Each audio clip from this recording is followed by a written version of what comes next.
pembagi, kemudian ada pompa besar baik pada pintu masuk maupun pintu keluar untuk sekaligus mengatur tinggi muka air dengan memompa air masuk apabila kekurangan air dan memompa air keluar dari dalam apabila kelebihan air. Nah, inilah yang dipraktekkan oleh tenaga ahli dari Vietnam itu yang diaplikasikan di Palembang gitu. Nah, prinsip ini diterapkan juga oleh Kementan dalam hal ini pada saat Hari Pangan Sedunia ya. Kalau tidak salah tahun 2018 yaitu dengan membuat polder mini dijangkit ya, dijangkit muara. Yaitu copy paste dari polder mini yang ada di Sumatera Selatan. Tapi saya lihat ini ada kelupaan pada saat mereka copy paste-nya itu. Mereka terfokus kepada drainase, sedangkan irigasinya kurang diperhatikan. Sehingga pada bagian hulu, pada saya datang ke sana tahun 2019, lahan-lahan itu pada kekurangan air gitu. Dan masih banyak kandungan piritnya. Kemudian untuk mengcopy paste juga polder mini yang dibangun oleh swasta tadi, Kementerian Pertanian melalui Dirjen Sarana dan Prasarana juga sudah mencoba membangun 2 polder mini di Sumsel itu. Di Desa Outstanding dan Desa Swak Batok. Tapi ini juga gagal operasional juga gitu. Kenapa? Karena fokusnya itu hanya drainase gitu. Nah, ini yang apa saya lihat itu sebabnya seperti itu. Kemudian tidak ada manajemen untuk pengelolaannya. Nah, ini foto pompa air besar yang ada di Jejangkit gitu. Di Jejangkit seperti ini pompa airnya. Nah, kita lihat di sini ya, di sini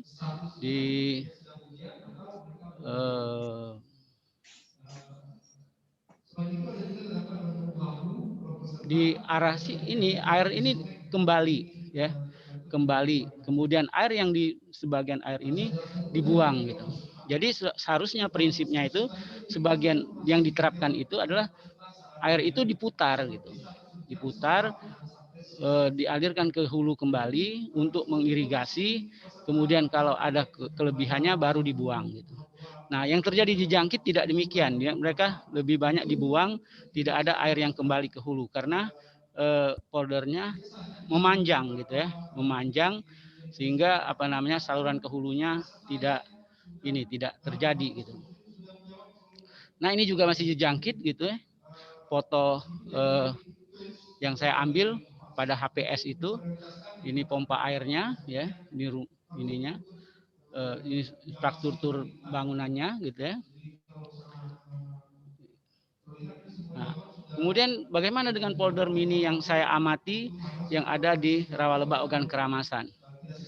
Ternyata polder mininya ini sekarang udah berkembang menjadi 7 polder mini. Jadi mereka membangun polder-polder mini ya sampai 7 polder mini, kemudian luas poldernya itu 50 sampai 500 hektar. Nah, kemudian dengan polder mini ini mereka mampu menanam lebih dari 2 kali per tahun. Jadi saya katakan lebih itu ada yang 2 kali, ada yang 2,5 kali gitu ya. Jadi tidak total lahannya bisa ditanami gitu. Kemudian produktivitasnya itu lebih dari 6 ton GKP per hektar. Dibandingkan dengan sawah petani yang hanya kurang dari 4 ton GKP per hektar.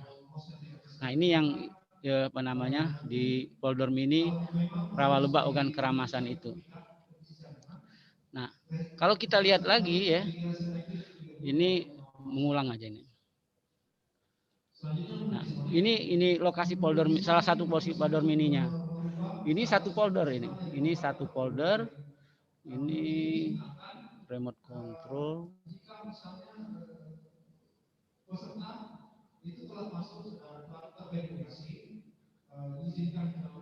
Tidak ada untuk anunya itu ya.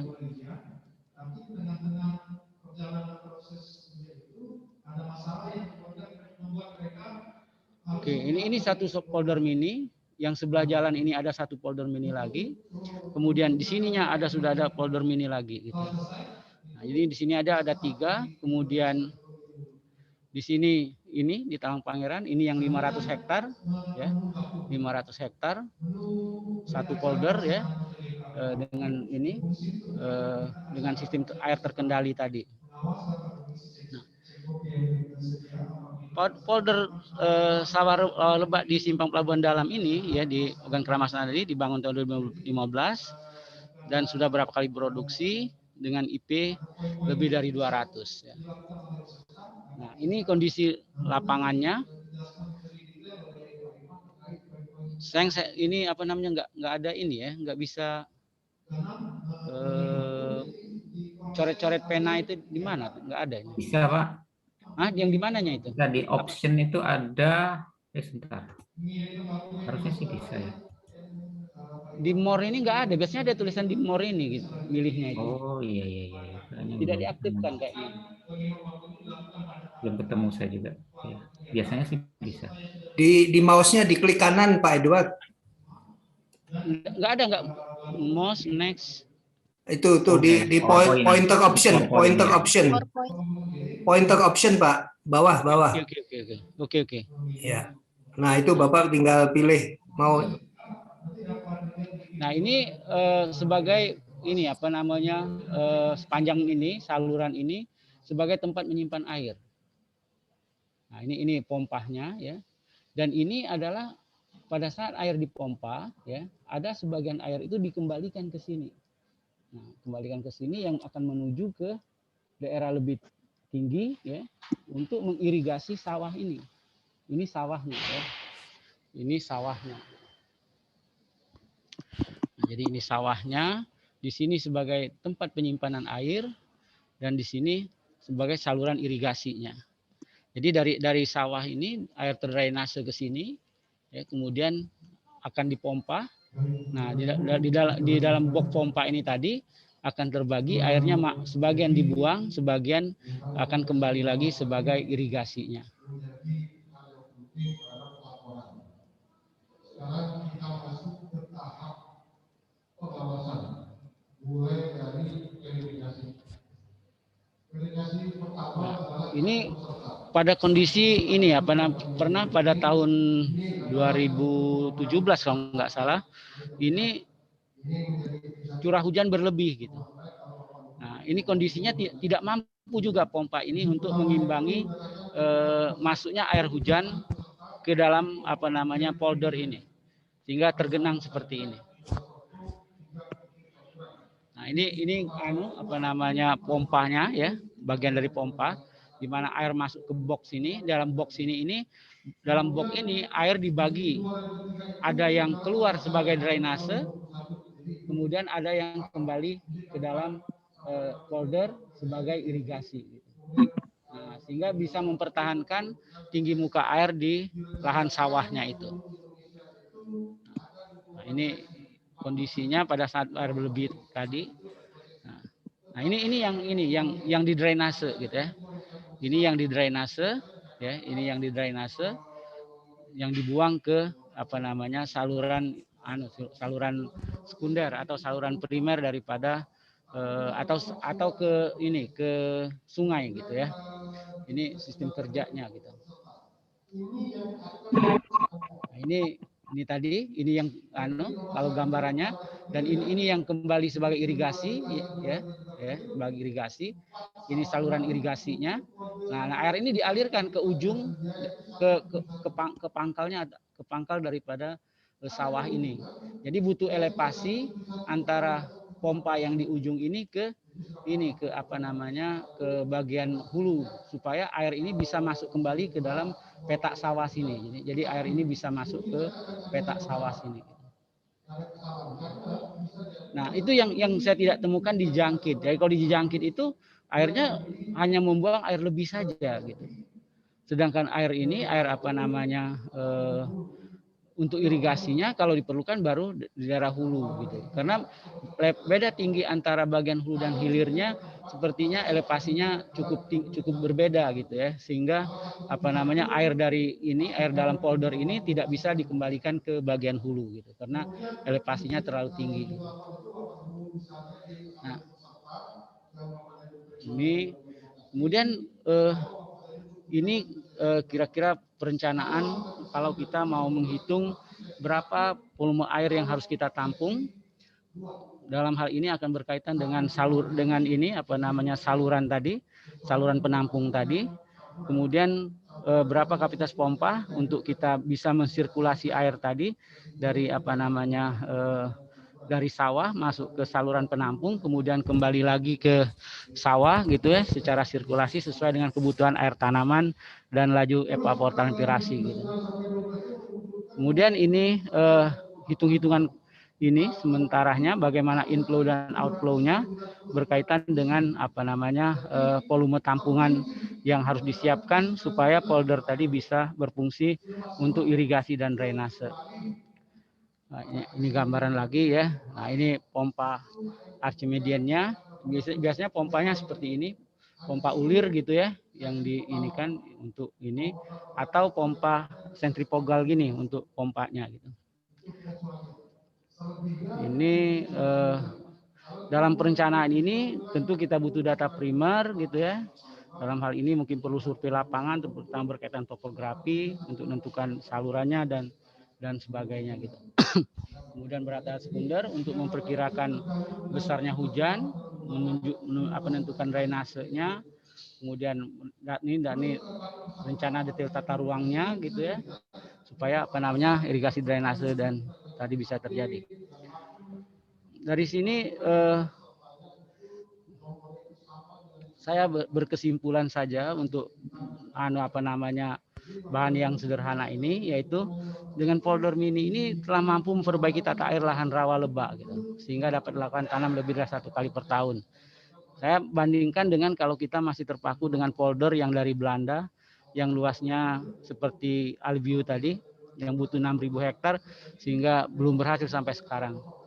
Kemudian dengan sistem polder ini sudah bisa mengatur waktu tanam, yaitu bisa tanam lebih awal. Jadi ada kepastian waktu, tidak akan gagal tanam ya, karena air bisa dikendalikan, kecuali pada musim-musim ekstrim itu tidak bisa dilawan gitu ya. Dan bisa tanam 2 kali, kemudian bisa meningkatkan ini produktivitas. Tadi saya bilang kurang dari 4 ton, tapi rata-ratanya sebetulnya 3 ton GKP yang didapat oleh petani. Itu pun kalau berhasil, sedangkan yang dengan polder ini rata-rata lebih dari 6 ton per hektar GKP dengan IP 200 atau lebih. Nah, yang saya agak ini lagi yang menarik menurut saya, ini pengalaman kedua gitu ya. Pengalaman pertama itu di bidang kita keteknikan pertanian itu adalah bagaimana mengubah ya, yang dulu kita kuliah, waktu saya kuliah dulu, combine harvester itu yang besar, yang sebesar truk gitu ya, tiba-tiba kecil sebesar mobil Ayla gitu ya. Nah, kemudian ditunjukkan lagi di sini, dikembangkan oleh Vietnam polder mini, yaitu dalam rangka meningkatkan produktivitas lahannya itu, sehingga tidak harus polder itu besar-besar. Dan kita selama ini berpikir kalau membuat polder ya yang besar-besar gitu, yang selalu sawah itu skalanya adalah ribuan hektar gitu. Ternyata dengan luasan 50 hektar sampai 500 hektar itu bisa dikembangkan sistem polder yang tadi yang kita lihat besar tadi. Nah, selanjutnya saya ini menceritakan sedikit pengalaman dalam rangka pengembangan polder ini. Ternyata di masyarakat tidak mudah untuk mengembangkan polder ini, karena dengan mengembangkan polder ini akan ada lahan yang hilang untuk saluran dan untuk tanggul tadi. Nah, salah satu letak kegagalan ini polder mini yang dibangun oleh Kementerian Pertanian di Desa Arisan Jaya dan Desa Suak Bato itu di situ. Petani tidak mau tanggung renteng kehilangan lahan itu. Jadi sehingga bangunan yang dibangun itu tidak kokoh. Kemudian yang kedua, mereka tidak bersedia lahannya digunakan untuk tempat pompa atau tempat lainnya, sehingga gagal dalam pemasangan infrastruktur itu. Jadi ini menurut saya teknologinya sudah ditemukan, hanya sekarang bagaimana supaya ini bisa dikembangkan lebih jauh ke masyarakat tetapi bagaimana supaya masyarakat bersedia menerimanya. Mungkin sebagai pembuka diskusi, itu saja yang bisa saya sampaikan. Terima kasih kepada panitia, kepada moderator. Assalamualaikum warahmatullahi wabarakatuh. Waalaikumsalam warahmatullahi wabarakatuh. Terima kasih Pak Edward atas paparan yang sangat menarik ya tentang teknologi baru polder mini ini di lahan rawa Lebak. Sebelum nanti sesi diskusi seperti biasanya kita buka di akhir setelah materi kedua.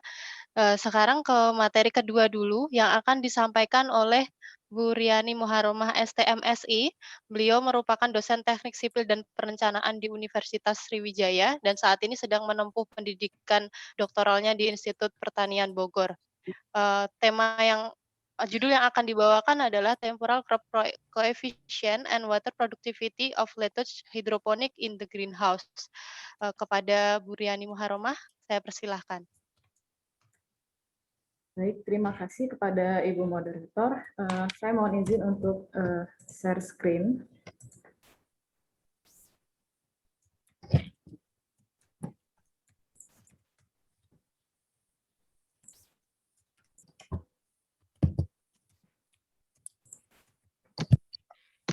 Apakah kelihatan, Bu Moderator? Sudah. Terima kasih. Assalamualaikum warahmatullahi wabarakatuh. Waalaikumsalam warahmatullahi Yang hormati, di sini banyak guru-guru saya, ada Prof. Budi Indra Setiawan, ada Pak Satyanto, ada Pak Husnul, dan Bapak Ibu yang lebih senior dari saya, ada Pak Edward, ada Pak Ardiansa, ada Mbak Aini, Tivita, dan Bapak Ibu yang lain yang tidak bisa saya sebutkan satu persatu. Baik, pada kesempatan kali ini izinkan saya untuk sekedar sharing. Jadi sharing salah satu dari hasil penelitian kami di selama studi S3. Jadi tidak ada niat untuk menggurui Bapak Ibu sekalian. Jadi saya juga sama-sama belajar. Jadi kita saling sharing pengalaman dan ilmu pengetahuan. Paparan kali ini judulnya adalah koefisien tanaman temporal dan produktivitas air hidroponik untuk tanaman selada atau nama latinnya adalah Lactusa sativa di rumah tanaman. Kebetulan judul ini sudah kami publikasikan di jurnal CIGR, jadi sudah terbit pada jurnal CIGR volume 22 nomor 1 pada Maret tahun 2020 yang lalu. Jadi setahun yang lalu sudah berhasil dipublikasikan. Apabila ada yang berminat nanti sudah kami masukkan di database SCID kita. Baik, latar belakang dari penelitian ini seperti yang kita ketahui pada umumnya itu tanaman hidroponik dibudidayakan di dalam rumah tanaman karena greenhouse atau rumah tanaman itu merupakan lingkungan tumbuh tanaman yang dirancang untuk kondisi optimal bagi pertumbuhan tanaman atau sayur-sayuran atau tanaman lainnya. Di greenhouse, faktor lingkungan yang sangat berpengaruh untuk pertumbuhan tanaman sendiri adalah cahaya matahari, suhu udara, kelembaban udara, dan kecepatan angin. Nah, penggunaan rumah tanaman ini bertujuan untuk menciptakan suatu iklim mikro yang kondusif untuk pertumbuhan tanaman ketika kondisi iklim tidak kondusif seperti misalkan ada hujan lebat, ada angin yang lebih kencang, atau di Indonesia sendiri secara spesifik penggunaan rumah tanaman digunakan untuk melindungi tanaman dari serangan hama. Nah, sedikit berbeda dengan skala yang disampaikan oleh Pak Edward tadi, skala makro. Di sini kami ingin menyampaikan secara mikro. Jadi di sini mikro di rumah tanaman, baik lingkungannya maupun pertumbuhan tanaman. Nah, parameter cuaca atau parameter iklim sendiri yang sangat berpengaruh bagi pertumbuhan tanaman, baik pertumbuhan tanaman di luar tanaman maupun di dalam rumah tanaman, itu ada namanya radiasi matahari. Kemudian ada suhu, maupun ada kelembaban udara. Nah, ketiga parameter ini akan sangat berbeda kondisinya apabila kita ukur untuk di dalam rumah tanaman. Cahaya matahari pada lingkungan biasa, di lingkungan luar, itu akan cahaya matahari tersebut menjadi sinar inframerah gelombang panjang.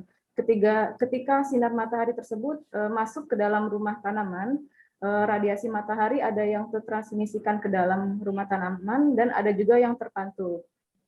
Cahaya matahari yang tertransmisikan ke dalam rumah tanaman ini akan menjadi sinar inframerah gelombang pendek dan terperangkap di dalam rumah tanaman, sehingga radiasi matahari yang masuk tersebut akan meningkatkan suhu di dalam rumah tanaman yang mengakibatkan adanya efek rumah kaca.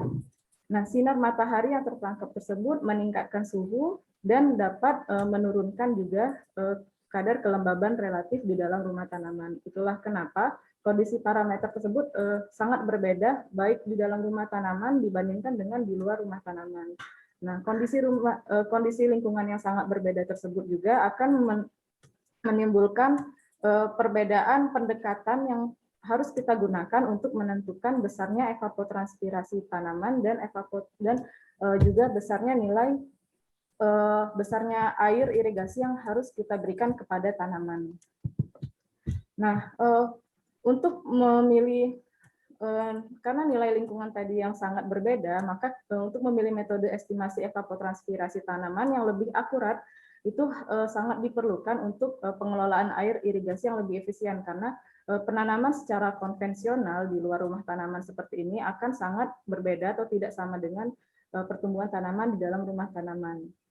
Nah, model-model evapotranspirasi yang sudah kita kenal selama ini, yang sudah ada itu hanya dapat digunakan untuk menghitung evapotranspirasi di luar rumah tanaman. Sementara untuk evapotranspirasi di dalam rumah tanaman tersebut kita harus melakukan pendekatan lagi untuk mendapatkan model yang lebih tepat. Namun yang dapat menjadi patokan atau acuan di sini adalah evapotranspirasi aktual yang dapat kita ketahui dengan mengukur penurunan muka air setiap hari pada teknik hidroponik yang kita aplikasikan di dalam rumah tanaman. Pengaruh iklim terhadap penurunan muka air juga dapat ditunjukkan oleh evapotranspirasi potensial, dan satu lagi penentunya adalah koefisien tanaman atau KC, di mana KC dan evapotranspirasi tersebut akan mempengaruhi laju konsumsi air dan juga produktivitas dari air itu sendiri. Sehingga tujuan dari penelitian ini adalah untuk mengetahui bagaimana kondisi dari iklim mikro atau microclimate yang ada di dalam rumah tanaman. Kemudian untuk mengetahui atau mendekati bagaimana model yang paling sesuai untuk mengestimasi evapotranspirasi yang ada di dalam rumah tanaman. Kemudian untuk menghitung untuk mengetahui koefisien tanaman atau KC secara temporal. Jadi secara temporal di sini adalah KC dari waktu ke waktu, mulai dari awal penanaman hingga hari ke hari panen. Dan untuk mengetahui bagaimana produktivitas air atau water productivity air selada yang ditanam menggunakan teknik hidroponik sistem terapung di dalam rumah tanaman. Di sini kami menggunakan sebuah greenhouse yang terletak pada laboratorium kami di Wisma Wageningen atau di Laboratorium Teknik Sumber Daya Air di Departemen Teknik Sipil dan Lingkungan di Institut Pertanian Bogor, di mana dimensi dari greenhouse ini lebarnya adalah 3 meter, tinggi 3 meter, dan panjangnya 9 meter. Di sini kami menggunakan tutupan atap plastik fiber dengan transparansi 90% dan kemiringan atap sekitar 30 derajat. Teknik hidroponik yang kami aplikasikan di dalam penelitian ini adalah modifikasi dari teknologi hidroponik sistem terapung, di mana di sini kami menggunakan rangkaian pipa sebagai media untuk penanaman hidroponiknya. Di sini kami menggunakan pipa ukuran 4 inch, pipa ukuran 4 ini sebagai panel terapung untuk kami menanam. Sebagai media apungnya kami menggunakan styrofoam, dan sebagai media tanamnya kami menggunakan root wall. Nah, di sini root wall ini setelah disemai sekitar 7 hari, kemudian setelah berkecambah akan dipindahkan ke dalam styrofoam, dan styrofoam ini kemudian diapungkan ke dalam panel-panel pipa 4 inch ini. Nah, di sini akan terjadi keseimbangan air atau tinggi muka air ini akan sama dengan tinggi muka air yang ada di tangki tempat pengisian air di sini. Nah, teknik hidroponik sistem terapung ini tidak ada treatment penambahan air karena memang sistem penanamannya hanya didiamkan saja secara terapung. Jadi untuk air dan unsur haranya sudah kami siapkan di dalam sistem tangki suplai air ini. Penelitian ini dilengkapi dengan beberapa instrumen pengukuran. Untuk pengukuran iklim kami gunakan sensor-sensor dari Dekagon. Untuk sensor radiasi matahari kami menggunakan sensor piranometer Dekagon PYR, dapat dilihat pada gambar. Dan untuk sensor kelembaban relatif atau RH dan suhu udara kami menggunakan sensor Dekagon VP4. Nah, sensor-sensor ini terhubung dengan suatu logger yang bernama logger EM50 untuk menyimpan data secara otomatis. Di sini kami setting untuk menyimpan data adalah dengan interval waktu setiap 15 menit sekali. Data tersebut akan tersimpan secara otomatis dan dapat di-download sendiri rekaman dari hasil pengukurannya. Kemudian ini adalah daftar persamaan atau model-model dari evapotranspirasi yang kami gunakan untuk mengestimasi nilai evapotranspirasi potensial. Di sini saya menggunakan beberapa model, ada 7 model, ada model Hargreaves, kemudian model Blaney-Cradle, model Harufa, model Parks, model Jensen-Hayes, Remenanco, dan Lineker. Model-model ini sendiri kemudian kami beri singkatan atau abbreviation untuk mempermudah atau mempersingkat penyebutan. Jadi di sini Hargreaves kami singkat dengan HRG, Blaney-Cradle kami singkat dengan BLC, Harufa KRF, Parks TRC, Jensen-Hayes JSH, Remenanco RMN, dan Lineker LNC. Untuk persamaannya sendiri dapat dilihat pada tampilan. ETP adalah evapotranspirasi potensial. Kemudian CO per KR di sini adalah koefisien penyesuaian atau adjustment koefisien, di mana CO per KR untuk Hargreaves sendiri adalah bernilai 0,0135. Kemudian RS di sini adalah radiasi matahari. Tmin adalah suhu rata-rata. P di sini adalah presentasi lama penyinaran matahari dalam satu hari. Kemudian CT dan TX di sini adalah faktor tekanan uap jenuh untuk suhu terendah dan suhu maksimum rata-rata harian. Kemudian RH di sini adalah kelembaban relatif, dan TD di sini adalah suhu pada titik embun atau T pada Tideo. Persamaannya yang dapat kita gunakan dari model-model untuk mengestimasi adalah sebagai berikut. Kemudian untuk menghitung laju konsumsi air selada atau ETC evapotranspirasi aktual dengan teknik hidroponik sistem terapung ini, kita menggunakan pendekatan interpolasi dengan persamaan matematis. Jadi tinggi muka air THST harian yang terekam atau terukur menggunakan sensor Dekagon CTD yang terekam dan dihubungkan dengan logger EM50, titik-titik tinggi tersebut diinterpolasi sehingga mendapatkan suatu persamaan matematis berbentuk persamaan polinomial. Persamaan polinomial tersebut kemudian dilakukan derivasi atau penurunan sehingga mendapatkan persamaan polinomial yang berikutnya. Nah, persamaan tersebut digunakan untuk menghitung laju evapotranspirasi aktual atau ETC. Nah, di mana untuk mendapatkan model evapotranspirasi yang cocok untuk digunakan di dalam rumah tanaman, kita perlu modifikasi persamaan atau koefisien penyesuaian CO per KR yang tadi telah kita lihat di model-model yang umum kita gunakan dengan mengoptimasikan nilainya dalam model yang paling tepat untuk menggunakan program solver atau proposal. Jadi kita melakukan kalibrasi terhadap model-model tadi yang sudah kita ketahui sebelumnya. Kemudian untuk menghitung koefisien tanaman atau KC, itu persamaan KC seperti telah kita ketahui adalah ETC atau evapotranspirasi aktual dibagi dengan ETP atau evapotranspirasi potensial di dalam rumah tanaman. Di sini kita menggunakan ETP di dalam karena tanaman tersebut kita budidayakan di dalam rumah tanaman. Nah, nilai KC terhadap waktu tersebut kemudian kita lakukan interpolasi dengan menggunakan persamaan matematika dan mendapatkan sebuah fungsi untuk menghitung KC secara temporal. Untuk produksi selada sendiri, hasil panen atau yield dihitung dengan dry weight atau berat kering selada dibagi dengan luas area tanam. Dan kemudian untuk water productivity atau produktivitas air dihitung dengan dry weight atau berat selada kering dibagi dengan consumptive use atau penggunaan konsumtif air selada. Di mana tingkat produktivitas air terhadap penggunaan konsumtif ini akan didapatkan persamaan untuk mendekati fungsi produktivitas air secara temporal. Untuk hasil dan pembahasan, untuk iklim sendiri secara umum didapatkan hasil bahwa radiasi matahari di dalam rumah tanaman itu hanya sebesar 61% sampai 49% dari radiasi di luar rumah tanaman. Dapat dilihat bahwa tingkat transmisivitas dari tutupan atap kanopi itu sangat berpengaruh terhadap radiasi yang masuk ke dalam rumah tanaman.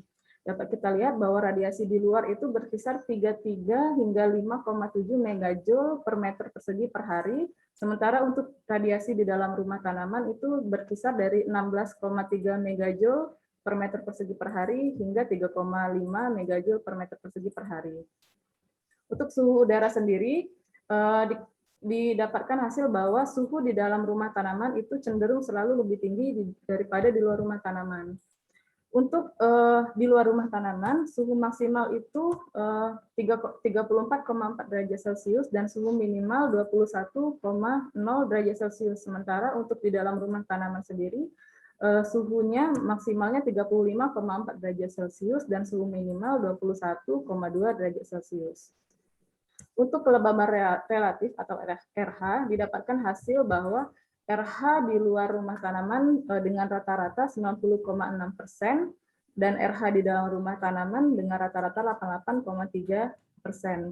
Dari hasil ini terlihat bahwa semakin meningkat suhu di dalam rumah tanaman akan semakin menurunkan kelembaban relatif di dalam rumah tanaman. Sehingga dari hasil ini dapat kita ambil kesimpulan bahwa iklim di dalam rumah tanaman ini sangat berbeda dengan di luar rumah tanaman. Itulah mengapa model-model evapotranspirasi yang sudah ada, yang kita kenal selama ini, itu tidak dapat kita gunakan untuk menghitung evapotranspirasi di dalam rumah tanaman, karena tidak cocok untuk kondisi iklim di dalam rumah tanaman itu sendiri. Kemudian untuk ETP, evapotranspirasi potensial, di luar rumah tanaman dengan diperkirakan dengan 7 model yang telah tadi dipaparkan di awal, dengan model Hargreaves didapatkan rata-rata evapotranspirasi potensial sebesar 4,7 mm per hari. Dengan model Brenny-Kleidel didapatkan evapotranspirasi potensial atau ETP sebesar 8,4 mm per hari. Dengan model Lineker diperoleh rata-rata ETP sebesar 3,3 mm per hari.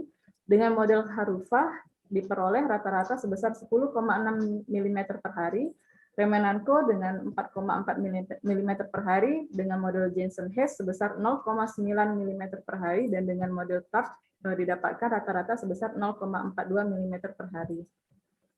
Dari ketujuh model yang kita gunakan untuk mengestimasi ETP tadi, kemudian kita pilih model yang paling nilainya realistis, sehingga dapat kita lihat bahwa nilai yang paling realistis itu adalah model Hargreaves, model Lineker, dan Remenanco, di mana realistis di sini berarti standar deviasi ketiga model tersebut tidak jauh.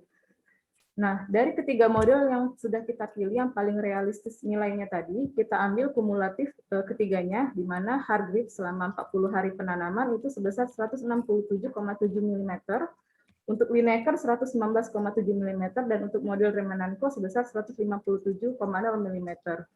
Nah, ketiga model yang paling realistis ini kemudian kita gunakan untuk menghitung evapotranspirasi potensial di dalam rumah tanaman.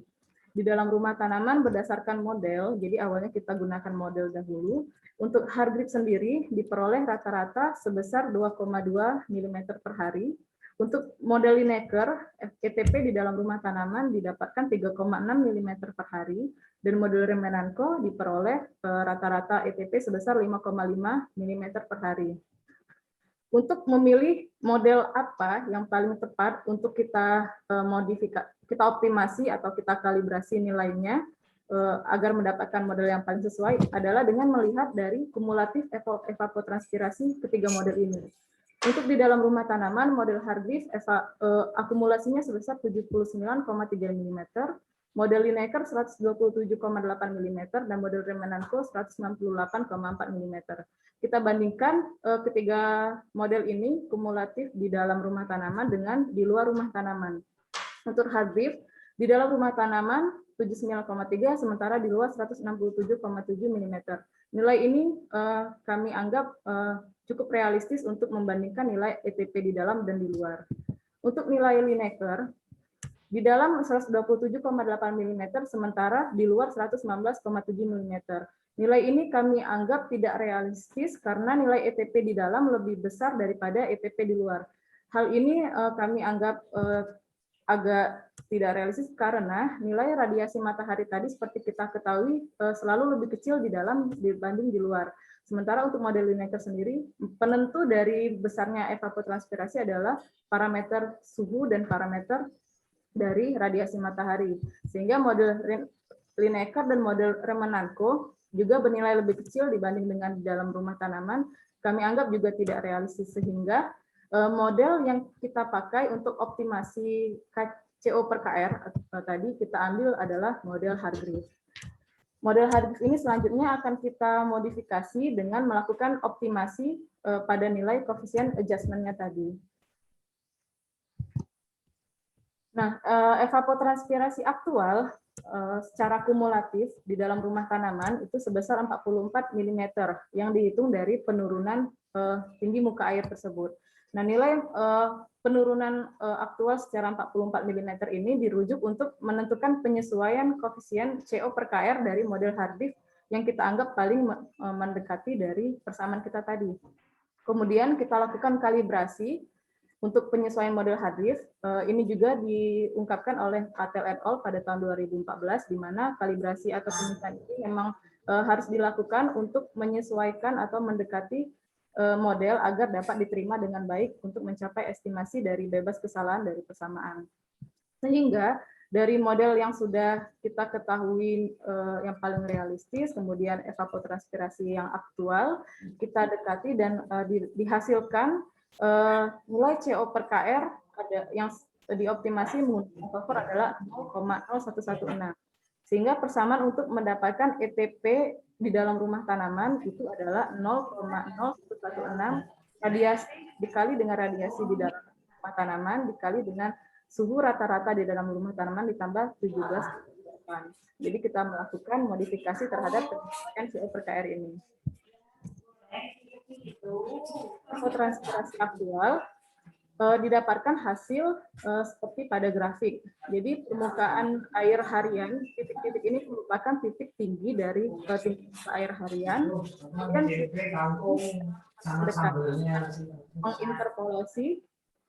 menginterpolasi dengan persamaan matematis sehingga didapatkan persamaan polinomial orde 3, persamaan orde 3 dengan menghasilkan R yang cukup akurat 0,998. Persamaan ini berbentuk H sama dengan min 0,00027 T pangkat 3 ditambah 0,00198 T pangkat 2 minus 0,73380 T plus 1,5832. Di mana H di sini adalah ketinggian air dan T di sini adalah waktu.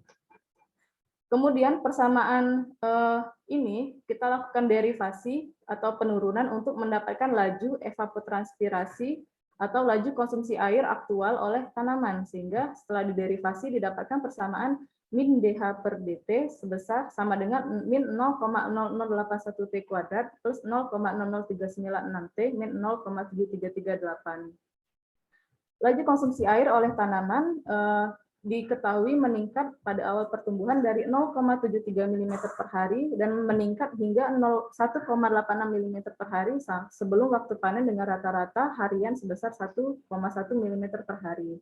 Kemudian peningkatan evapotranspirasi aktual pada waktu di mana nilai mencapai puncak saat berbuah dan berbunga memang dilaporkan sebelumnya oleh Grewal et al. Pada tahun 2011.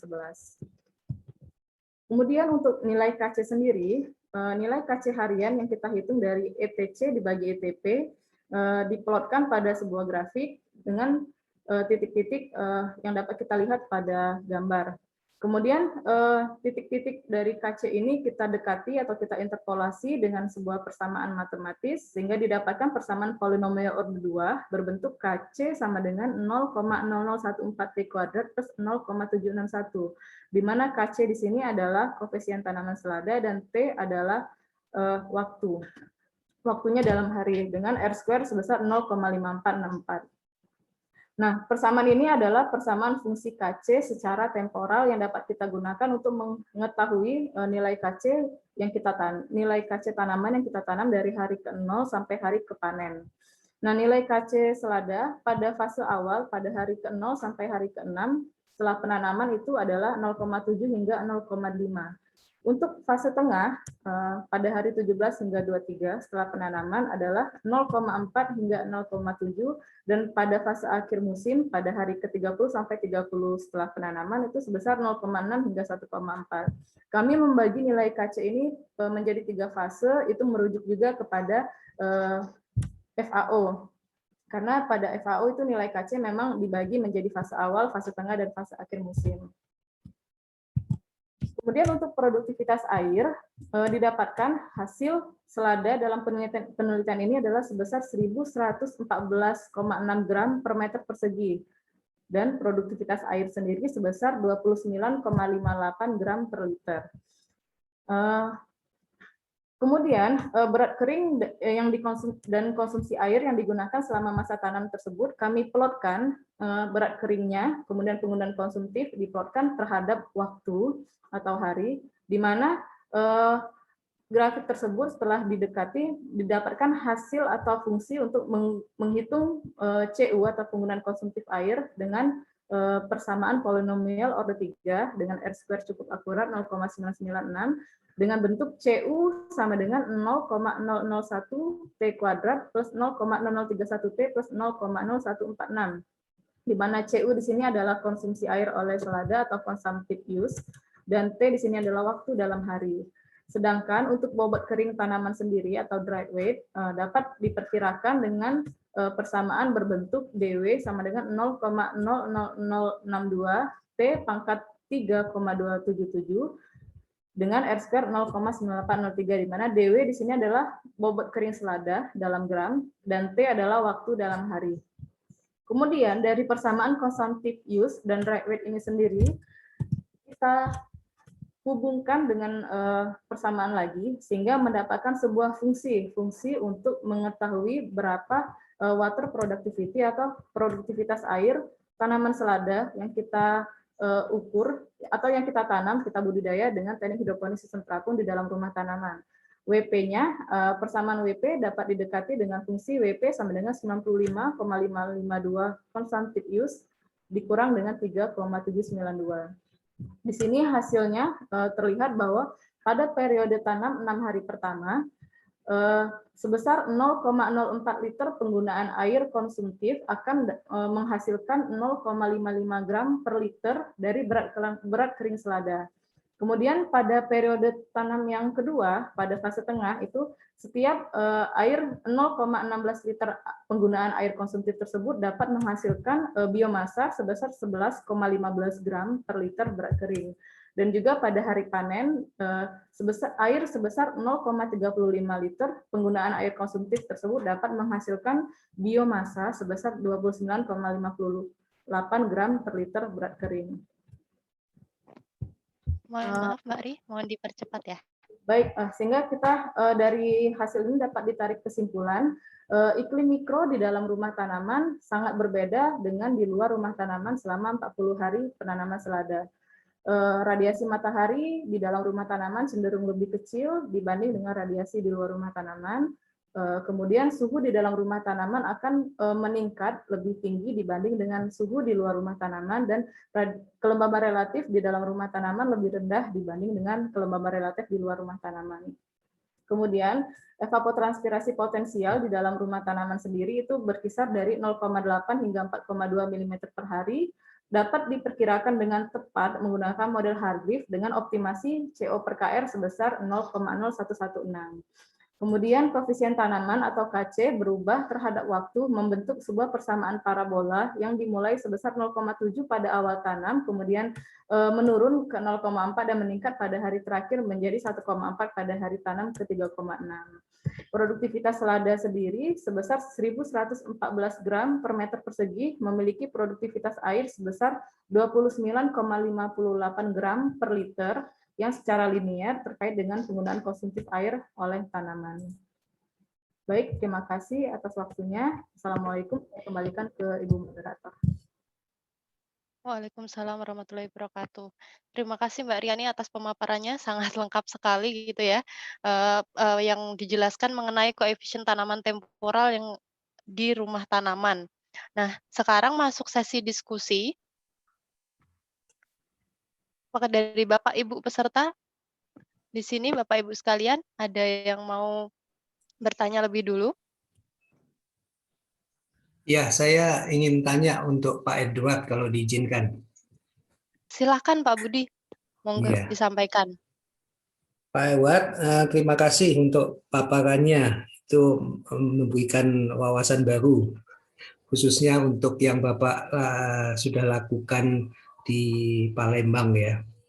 Sesungguhnya kami juga di PU itu sedang mencoba merancang juga Pak, mengikuti apa yang tadi Pak Edward sampaikan di pertanian itu untuk di food estate di Dadahub Pak. Ya, Kalimantan. Kalimantan Tengah ya Pak Edward ya. Kami sedang mencoba untuk menerapkannya untuk blok-blok kecil juga di Dadahub itu. Tapi ya masih dalam proses ini Pak, belum jadi sih gitu. Nah ini saya pikir saya bisa banyak belajar nih dari Pak Edward tentang hal itu gitu. Nah yang unik menurut saya itu yang tadi Bapak katakan bahwa ternyata air itu bisa diputar. Setahu saya memang cuman hanya di drain ya Pak, dari polder itu cuman di drain gitu ya. Tapi ternyata sekarang bisa sebagian di drain untuk yang berlebih, kemudian yang lain bisa dimanfaatkan kembali gitu ya. Iya. Ya. Jadi saya jadi teringat kayak kolam ikan gitu kan. Iya, persis Pak. Diputar airnya. Nah itu yang sudah diterapkan itu di Palembang di mana itu Pak Edward? Yang tadi Bapak terangkan drain dan supply itu di Polder daerah yang ada di kiri kanan jalan tol itu udah seperti itu Pak. daerah mana itu Pak? Di Simpang Pelabuhan Dalam Pak. Simpang Pelabuhan Dalam. Iya. Yang Palindra, tadi Bapak tahu tol Palindra kan? Iya. Nah, ada di samping kiri kanannya itu ada polder yang sudah dibangun yang menggunakan sistem itu. Tadi bukan yang tadi ada yang apa keramasan gitu ya, kalau nggak salah ya? Nama rawa lebak yang dilintasi oleh tol Palindra itu adalah lahan rawa lebak Ogan Keramasan Pak. Oh gitu. Oh ternyata itu satu tempat itu ya Pak ya? Satu kawasan gitu. Jadi sebelahnya Sungai Ogan, sebelahnya Sungai Keramasan gitu. Itu berapa hektar Pak? Itu poldernya ada macam-macam Pak, luasnya tidak sama, ada dari 50 sampai 500. Oh, jadi ada beberapa mini polder di daerah kawasan ada itu. beberapa mini polder ya. Seperti saya tunjukkan tadi kan berdasarkan Bapak bisa lihat di ini apa namanya Google Map Pak. Oh iya. Nah, kemudian kalau yang di air yang digunakan untuk supply itu hanya berdasarkan kemiringan ini aja ya, kemiringan gravitasi ya? Ya, secara gravitasi, Pak. Secara gravitasi ya. Ya, nah, hanya jaraknya tidak bisa terlalu panjang gitu kan. Untuk irigasi, Pak ya. Iya, untuk irigasinya. Kalau drain ya memang langsung dibuang ke sungai kan? Tidak, ini kan karena polder, maka drainnya itu ditampung di tadi long storage tadi, Pak. Ya. Oke. Long storage, air itu diangkat, sebagian dibuang, ya. Kalau sebagian dialirkan kembali ke hulu daripada petak sawah itu. Oh ya. Kalau yang dibuang tuh dibuangnya kemana, Pak? Buangnya itu ke ini, karena itu udah direklamasi, makin saluran sekunder itu, Pak. Ya, baik. Saya ingin belajar lebih banyak. Kalau Bapak punya makalah atau papernya tentang terkait mini polder, boleh saya dapat, Pak? Ya nanti saya cari dulu Pak. Iya, iya, iya. Ya, makasih Pak Budi. Terima kasih Pak Pak Budi ya. yang BRG kan ini kan? Iya betul, yang kita sering ketemu lah Pak. Iya, iya, iya, iya, iya. Oke. Iya. Tadi yang WA ke saya itu kan dari Bapak ya, yang Iya, bahan. iya, iya. Ya, ya, ya. Iya. Terima kasih banyak Pak Edward. Yuk, yuk, sama-sama. Baik, terima Silakan. kasih Pak Budi. Ya. Ya, nanti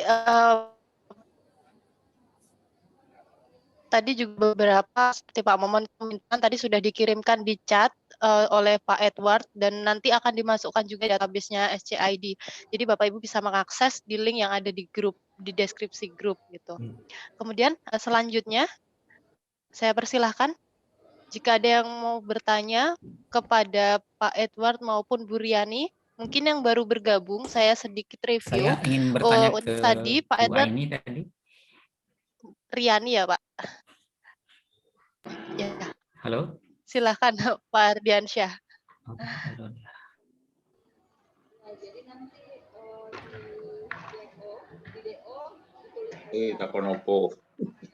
Silakan Pak Ardiansyah menyampaikan pertanyaannya. Ya. Maaf ini koneksinya putus-putus. Tadi kan ada bentuk kurva KC ya, KC parabola menurun ke bawah ya. Kalau yang di crop evapotranspiration di FAO paper 56 itu kan bentuknya kan biasanya kalau di awal tanam itu rendah, kemudian naik, kemudian ketika panen, ketika generatif dia tinggi, kemudian ketika menjelang panen dia turun gitu. Jadi bentuknya itu datar, kemudian naik, kemudian turun gitu. Apakah bentuk yang tadi parabola ke bawah malah ya, berarti ada fase di mana evaporasi turun ya dalam pertumbuhan itu. Apakah itu khas untuk greenhouse atau rumah tanaman atau bagaimana? Kalau misalkan khas untuk greenhouse berarti kan ada hal yang baru yang bisa ditemukan ya di sini ya. Silakan Bu Riani. Baik, ya. Terima kasih ini Pak Ardiansyah atas pertanyaannya.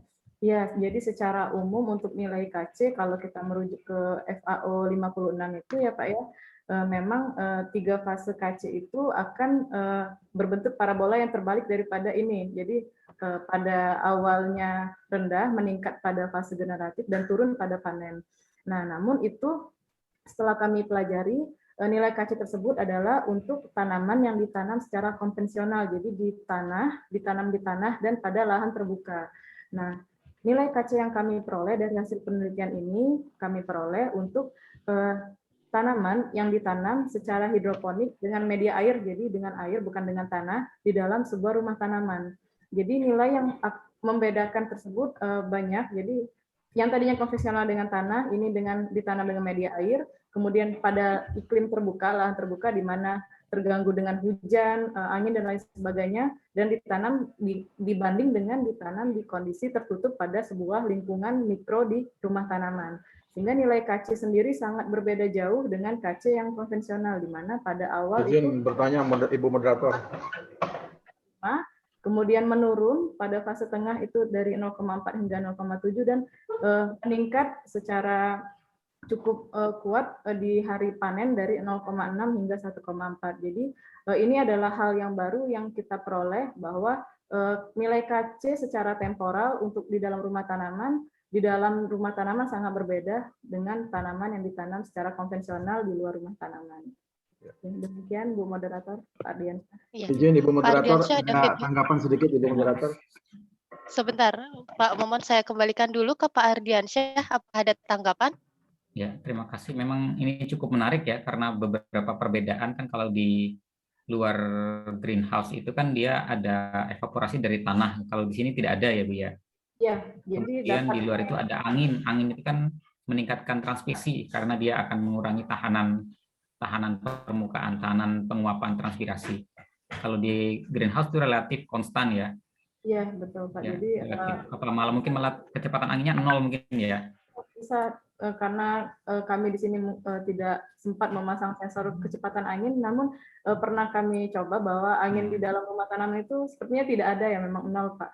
Karena tertahan oleh dari rumah tanaman itu sendiri. Iya. Jadi masuk Dan juga akal juga evaporasi. evapotranspirasinya lebih kecil dari di luar karena transpirasinya tidak di-drive oleh pergerakan angin, jadi lebih kecil juga. Iya. Ya, ya, ini menarik ini. Saya ini hal yang baru ini saya temukan di sini kalau ada KC menurun ketika di fase ini. Tapi ketika daunnya sudah banyak gitu ya mungkin Iya. Nilai transpirasinya meningkat. Ya, benar Pak. Jadi kalau di rumah tanaman itu Ya, baik, terima kasih. ya, karena tidak ada permukaan air yang bebas, jadi evaporasinya bisa dianggap itu nol. Sehingga di sini yang terjadi mungkin hampir 99% itu transpirasi. Transpirasi. Iya, ya. Baik, terima kasih. Terima kasih Pak. Ya, terima kasih Pak Ardiansyah. Silakan Pak Momon tadi mau menanggapi. Ya, yang menarik ini saya kira harus dikaitkan dengan fisiologis tanaman ya. Karena ini kan produknya itu untuk tanaman ini kan daunnya. Kalau biasanya kan kita seperti tomat itu kan panen, berbuah, kemudian tanamannya menjadi layu. Nah, makanya koefisien tanamannya kalau yang lain itu menurun, kalau sekarang ini mungkin sampai panennya itu panen pada saat vegetatif puncak gitu panennya itu. Jadi koefisiennya memang naik. Jadi saya kira harus dikaitkan dengan fisiologis tanaman saya kira Bu. Jadi mungkin ya jadi produk akhirnya itu kan biomasa ini ya, daun itu. Beda dengan kalau nilai koefisien tanaman yang cenderung terbalik parabola itu kan seperti padi. Padi itu kan menjelang panen itu harus dikeringkan airnya. Nah, karena dia sudah kematangan, sudah siap dipanen, lama-lama kan layu kuning menurun gitu. Tapi ini sepertinya grafiknya kan masih naik kembali itu karena daunnya itu kan jadi puncak panen itu pada saat puncak daun yang masih hijau yang bagus gitu kan. Jadi mungkin itu ini pertimbangan saja Bu ya, coba kaitkan dengan fisiologisnya kali. Terima kasih ya. Baik, terima kasih Pak Momon. Ada tanggapan Briani tadi ada saran untuk dikaitkan dengan fisiologis tanaman. Ya, terima kasih Pak Momon atas masukannya. Nanti menjadi pertimbangan kami untuk menulis disertasi kami di akhirnya. Ya. Baik, terima kasih. Selanjutnya ada Halo, saya bisa Saya. Pak Tino. Iya, Pak Tino sama Pak Irwanto ya tadi. Ya udah Pak Tino dulu, Ya. silakan. Oke, makasih ya Bu Moderator kasih kesempatan. Assalamualaikum warahmatullahi wabarakatuh. Pertama saya mohon maaf lah nih baru bisa bergabung lagi nih saya. Udah lama sekali saya itu karena kesibukan yang tidak saya tinggalkan. Yang kedua saya ingin juga menanggapi tentang Pak Edward nih. Saya kalau melihat folder Pak Edward ini dengan pompa-pompa saya jadi teringat waktu saya dengan Pak Budi dulu ya, Pak Budi Indra pergi ke Palembang ya tahun 83. Jadi di sana ada percontohan dari Pertamina ya di Palembang. Saya lupa namanya tuh Petra Jaya atau apa tuh Pak Edward. Mana Pak Edward nih? Masih ingat ke Pak Budi nama yang kita pergi dulu Pak Budi ninjau di Palembang itu ya. Itu juga dulu sudah ada tahun 83 kita sebenarnya di Pertamina itu sudah mencontohkan bagaimana membuka rawa ya untuk tanam kedelai waktu itu. Cuman yang saya ingin menanggapi Pak Edward ini Pak Edward ya. Pertama Pak Edward, rawa yang dibuka ini kan kalau menurut klasifikasi PU itu kan ada rawa dalam, rawa dangkal, rawa sedang gitu ya. Ini kira-kira yang sesuai dengan model folder ini kita membloknya di rawa mana nih? Di rawa sedangnya saja atau sampai rawa sedang? Rawa dangkal itu kan artinya kalau menurut klasifikasi dari PU yang saya baca itu kan 3 bulan tergenang terus gitu ya. Rawa tengahan Pak Tino. Rawa tengahan ya? Iya, yang ini apa namanya 3 sampai 6 bulan gitu. Yang kedalamannya paling 3 sampai 6 bulan itu ya. Jadi yang dibikin folder itu yang 3 sampai 6 bulan itu tuh ya. Iya. Dari sisi rawa. Oke, itu memang jadi informasi sangat penting untuk mengklasifikasikan supaya kita kan artinya yang efektif di situ ya. Efektif kalau kita membangun folder gitu. Iya, Pak. Efektif dari sisi pembuangan airnya, dari sisi itunya gitu kan, dari sisi irigasinya. Konstruksinya, Pak. Konstruksinya ya, dari sisi konstruksinya. Oke. Yang kedua Pak Edward, Saya sudah pernah juga mencoba di sini long storage Pak Johar. Ya. Tapi di daerah rawa yang dikombinasikan antara pasang surut dengan yang tapi pada saat musim kemarau tuh air pasang surutnya asin, tapi ada air dari darat juga yang masih bisa masuk gitu Pak. Iya. Sudah long storage itu gitu ya. Tapi itu kebetulan daerahnya datar gitu kan, daerahnya agak datar. Jadi long storage-nya itu bisa itu, cuman sekarang sudah tidak berjalan lagi karena kaitan dengan pompa jadi masalahnya nih. Masalah pemompaan airnya yang yang kurang pembiayaan. Jadi ide itu waktu itu saya kan ada pembukaan rawa pasang surut di mana ada sumber air yang itunya ya, yang ada yang sumber air dari darat itu walaupun kecil tapi dia ada yang tawar terus gitu. Tapi dari sungai itu kalau musim kemarau asin. Jadi kita kombinasikan gitu Pak. Dengan sistemnya polder juga, sistem polder dan mini gitu ya, memang di bawah 1.000 hektar gitu. Cuman yang jadi masalah kita memang pembiayaan pompa Pak itu ya, pompa. Jadi kalau ya itu karena waktu percontohan pemerintah waktu masih itu jalan deh karena ada biayanya. Tapi sekali serahkan ke petani, itu yang kira-kira ada nggak analisis usaha taninya? Ya. Kalau kita menggunakan pompa itu kira-kira berapa break-even point padi yang harus kita hasilkan gitu Pak? Artinya membiayai pompa itu sendiri kan kita perlu itu gitu ya, perlu dananya gitu. Itu yang kedua Pak Edward. Ada nggak kira-kira hasil usaha sehingga kita membiayai pompa itu kalau terutama dalam musim kemarau kalau kami di sini nih. Kalau itu pun juga dalam musim kemarau kayaknya kan perlu pemompaan itu kan. Kalau musim hujan malah di drain ya kan. Terus yang ketiga Pak Edward, saya kira-kira elevasi yang bisa itu bagaimana itu kan saya mempelajari juga kaitan dengan sistem irigasi recycle gitu ya, kembali gitu ya. Tapi itu kan artinya kita harus membuat saluran dari tempat yang paling rendah ke tempat tinggi itu bagaimana cara mengalirkan air irigasi dari yang tempat pembuangan itu kita naikkan kembali ke long storage-nya, itu berapa panjang itu jaraknya kira-kira yang terkait dengan elevasi perubahan ke hulunya itu Pak, yang untuk kita menjadikan dia air irigasi itu Pak. Karena saya masih belum ketemu juga bagaimana selama ini saya berpikir untuk naikkan itu dengan dari hulu itu dengan pipa gitu ya, dengan pipa ke hulunya untuk dikeluarkan di saluran long storage-nya itu gitu Pak, supaya dia bisa ke hulu. Karena kan kalau kita ya Pak Tino. Ya. Halo. Pak Tino. Iya. Iya Pak. Halo. Pak Edward. Halo. Sepertinya putus ya Pak mungkin. Nah kalau ini dari data yang dicatat di folder mini yang ada itu, kedengaran Pak ya? Iya kedengaran. Itu tambahan biaya produksi per tahunnya itu hanya 650.000 Pak. Tapi pompa listrik dia Pak. Pompa listrik ya. Dari itu PLN.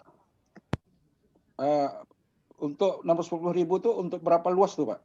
Untuk per hektarnya Pak. Jadi dia punya lahan ini 50 hektar ya, 50 hektar. Itu dikelola dengan sistem pompa itu dibagi rata per hektarnya itu tambahan biayanya 650.000 per hektar per musim tanam. Per musim tanam. Itu dari pompa ya? Oke. Ya, untuk biaya pompa, listrik pompa. Ya, listrik pompa ya. Jadi dengan pompa ini tadi pompa yang dicontohkan tadi, Pak. Iya tadi ya. Pompa pakai tapi pakai listrik. Nah, memang permasalahannya di manajemen, Pak, kalau ke petani. Iya. Tidak ada yang mau mengelolanya gitu kan. Iya. Karena itu Kalau itulah perlu waktu Perteta kerjasama dengan PU dengan Kementan Tempo sebenarnya mengusulkan sistem PKBM itu, pertanian koperasi berbasis mekanisasi itu. Jadi ada manajemennya, Pak. Oh ya, itulah itu yang memang menjadi masalah itu. Kalau sudah diserahkan ke mereka langsung bubar tuh, Pak. Ya, itulah yang saya contohkan tadi yang daerah outstanding tadi, gagalnya tuh salah satunya di situ. Iya. Nah, jadi tidak ada pengelolanya gitu. Kan Kementerian Pertanian ini, mohon maaf Pak Budi ya, pola proyeknya itu kan hit and run gitu. Adakan contoh langsung tinggalkan gitu. Nah, jadi sehingga tidak ada pembinaannya, tidak ada pendampingannya gitu.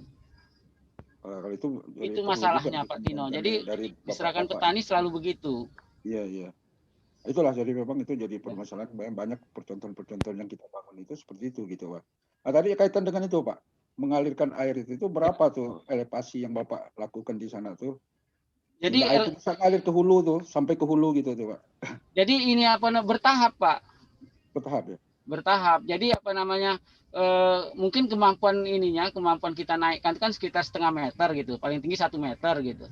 Nah, jadi kalau berikutnya itu harus dibantu lagi dengan pompa lagi gitu. Oh gitu. Jadi setiap dalam satu long storage itu ada beberapa pompa gitu ya, sampai dia naik ke atas gitu.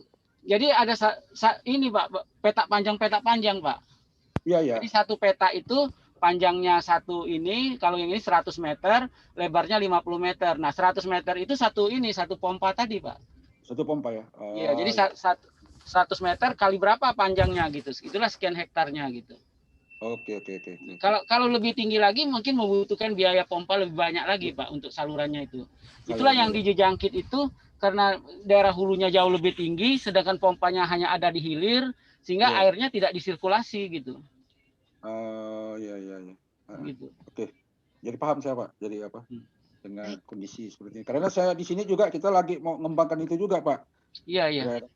Mengembangkan daerah Lebak sini cukup banyak gitu, daerah Lebak di Kalbar nih. Cuman kita memang tahun ini belum ada pengembangan. Cuman memang dalam kaitan dengan proyek-proyek yang ini, kenapa pemerintah itu bangunnya besar-besar Pak? Ini mungkin ada kaitan dengan wewenang Pak. Iya. Bupati wewenangnya tuh di bawah 1.000 hektar. Itu bupati biasanya tidak punya duit tuh mau bangun-bangun kayak gitu tuh. Iya. Maka dicari lahan-lahan yang luas-luas sampai ribuan hektar tapi gagal juga gitu kan. Oke Pak, terima kasih Pak. Terima kasih Pak Tino. Baik. Bu Riani saya mau nanya juga sedikit Bu. Pak Bu Riani nih. Ke Bu Riani. Boleh nanya? Oke, baik Pak. Satu aja. Bu Riani menggunakan model untuk ETP itu kan dari variabel iklim semua gitu ya. Dari yang model-model macam-macam tadi itu kan.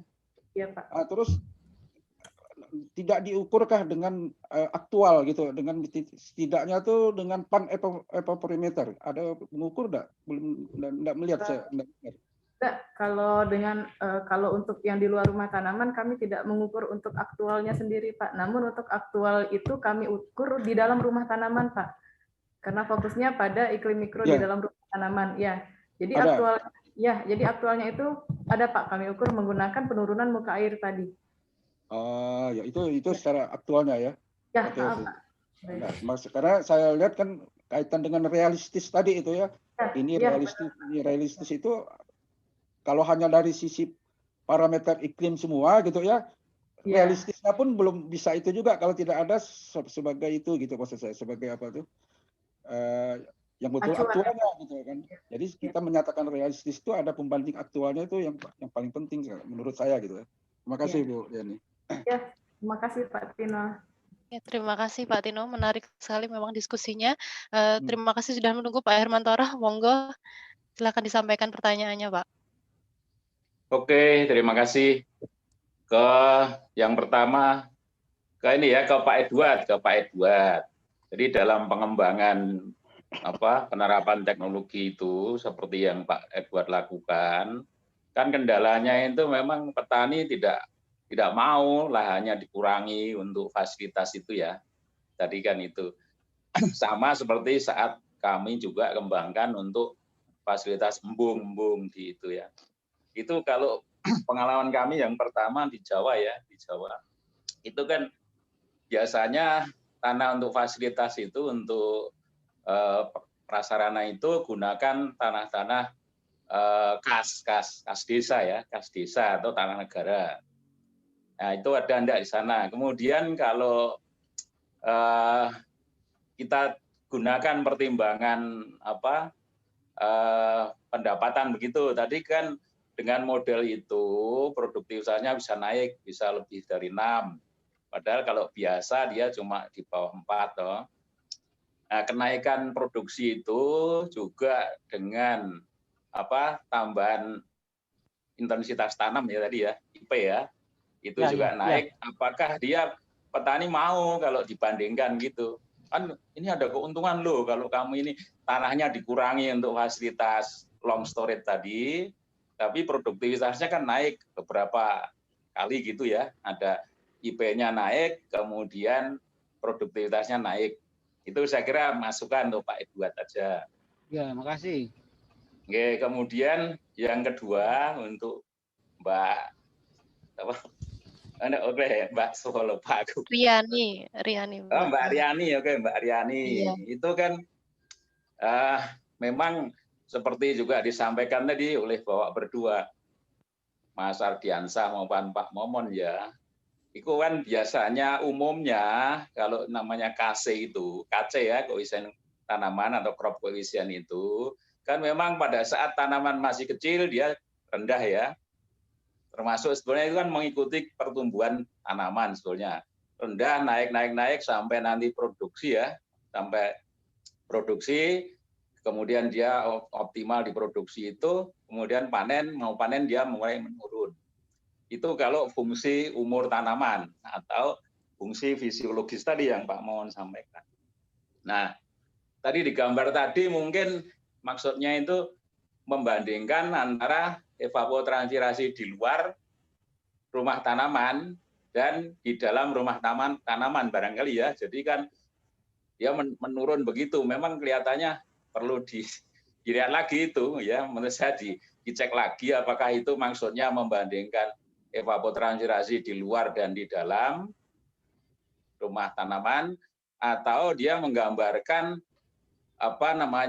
koefisien transpirasi atau kebutuhan air yang temporer tadi. Kalau temporer itu dikaitkan dengan pertumbuhan tanaman, pasti bukan menurun terus, tetapi pasti naik dulu pada saat dia kecil pertumbuhan vegetatif, dia naik, kemudian sampai produksi, nah dia akan turun. Saya kira itu aja. Terima kasih, Mbak. Baik, terima kasih Pak Hermantoro. Pak Edward, ada tanggapan?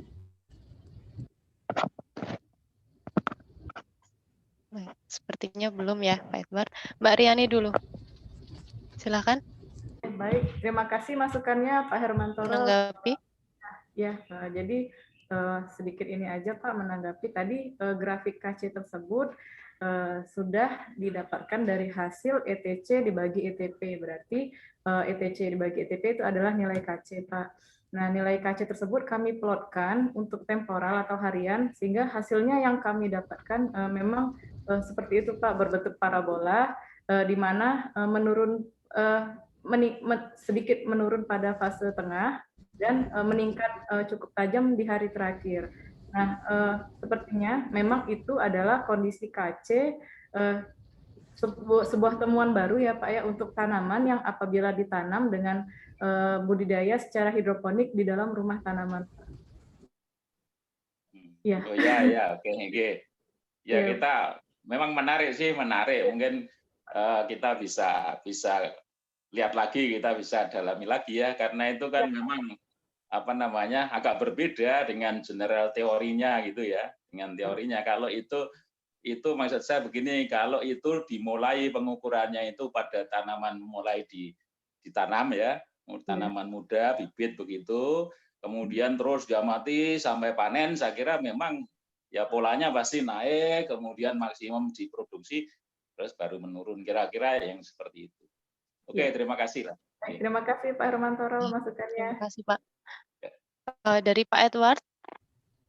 Pak Edward. Sepertinya tadi masih meeting, bersamaan dengan Ya, ya. meeting. Untuk yang mana, Mungkin Pak Hermantoro tadi? iya Pak Edward. Tanggapan Bukan, Pak Hermantoro. dari Pak Hermantoro, Pak. Ya, jadi ini terima kasih Pak Hermantoro ininya masukannya itu. Memang ini perlu sosialisasi Pak Hermantoro. Iya, betul, betul. Jadi perlu sosialisasi yang intensif kepada petani sebelum penerapan polder mini di tingkat petani gitu. Karena mereka melihatnya kerugian lahannya saja, nilai tambahnya dengan dibuat polder mini itu mereka belum bisa melihat itu gitu. Ya. Ya, jadi kalau kita ini sosialisasikan lebih awal, mungkin petani bisa nerima bahwa dengan polder mini itu akan lebih menguntungkan gitu. Pertama, nilai lahannya meningkat, yang kedua frekuensi tanam atau intensitas tanam bisa meningkat, kemudian produktivitas juga meningkat. Tetapi tadi harus didukung oleh manajemennya tadi, Pak. Kalau enggak ya gagal nanti. Iya. Ya, saya kira kita pengalaman di PKBM ya. Itu saya kira memang harus dirancang dengan lebih baik begitu. Iya, Terima kasih Pak Ed. Terima kasih Pak Hermantoro. Kita kan satu tim. Baik, terima kasih Pak Hermantoro dan Pak Edward tanggapannya. Saya berikan kesempatan lagi jika ada yang ingin bertanya, masih bisa 1 atau 2 pertanyaan ini waktunya. Silahkan, apakah ada yang ingin bertanya? Kalau saya nambahkan boleh nggak, Bu? Saya nambahkan. Kalau Boleh, nggak ada, silakan saya Pak Tin. Silakan. Ini saya yang Bu Riani tadi itu, kira-kira apa Bu ya alasan kok awalnya itu gitu tuh ya dia tinggi dibanding fase tengah gitu Pak. Saya belum bisa mikirkannya. Padahal kan istilahnya kan bibit masih kecil gitu ya. Tapi kacanya kok agak lebih tinggi. Kira-kira apa di faktor rumah kaca itu yang mempengaruhi kok awalnya itu dia bisa lebih tinggi dari fase tengah gitu Pak. Karena kan kalau menurut teori kata Pak itu tadi ya, Bapak sebelumnya itu kan dia harusnya naik terus gitu kan sampai itu gitu kan artinya dari awalnya itu dia harusnya rendah. Kira-kira di rumah kaca ini faktor apa yang mempengaruhi kok awalnya dia lebih tinggi loh, sampai di fase tengah dia baru lebih jadi rendah gitu Pak.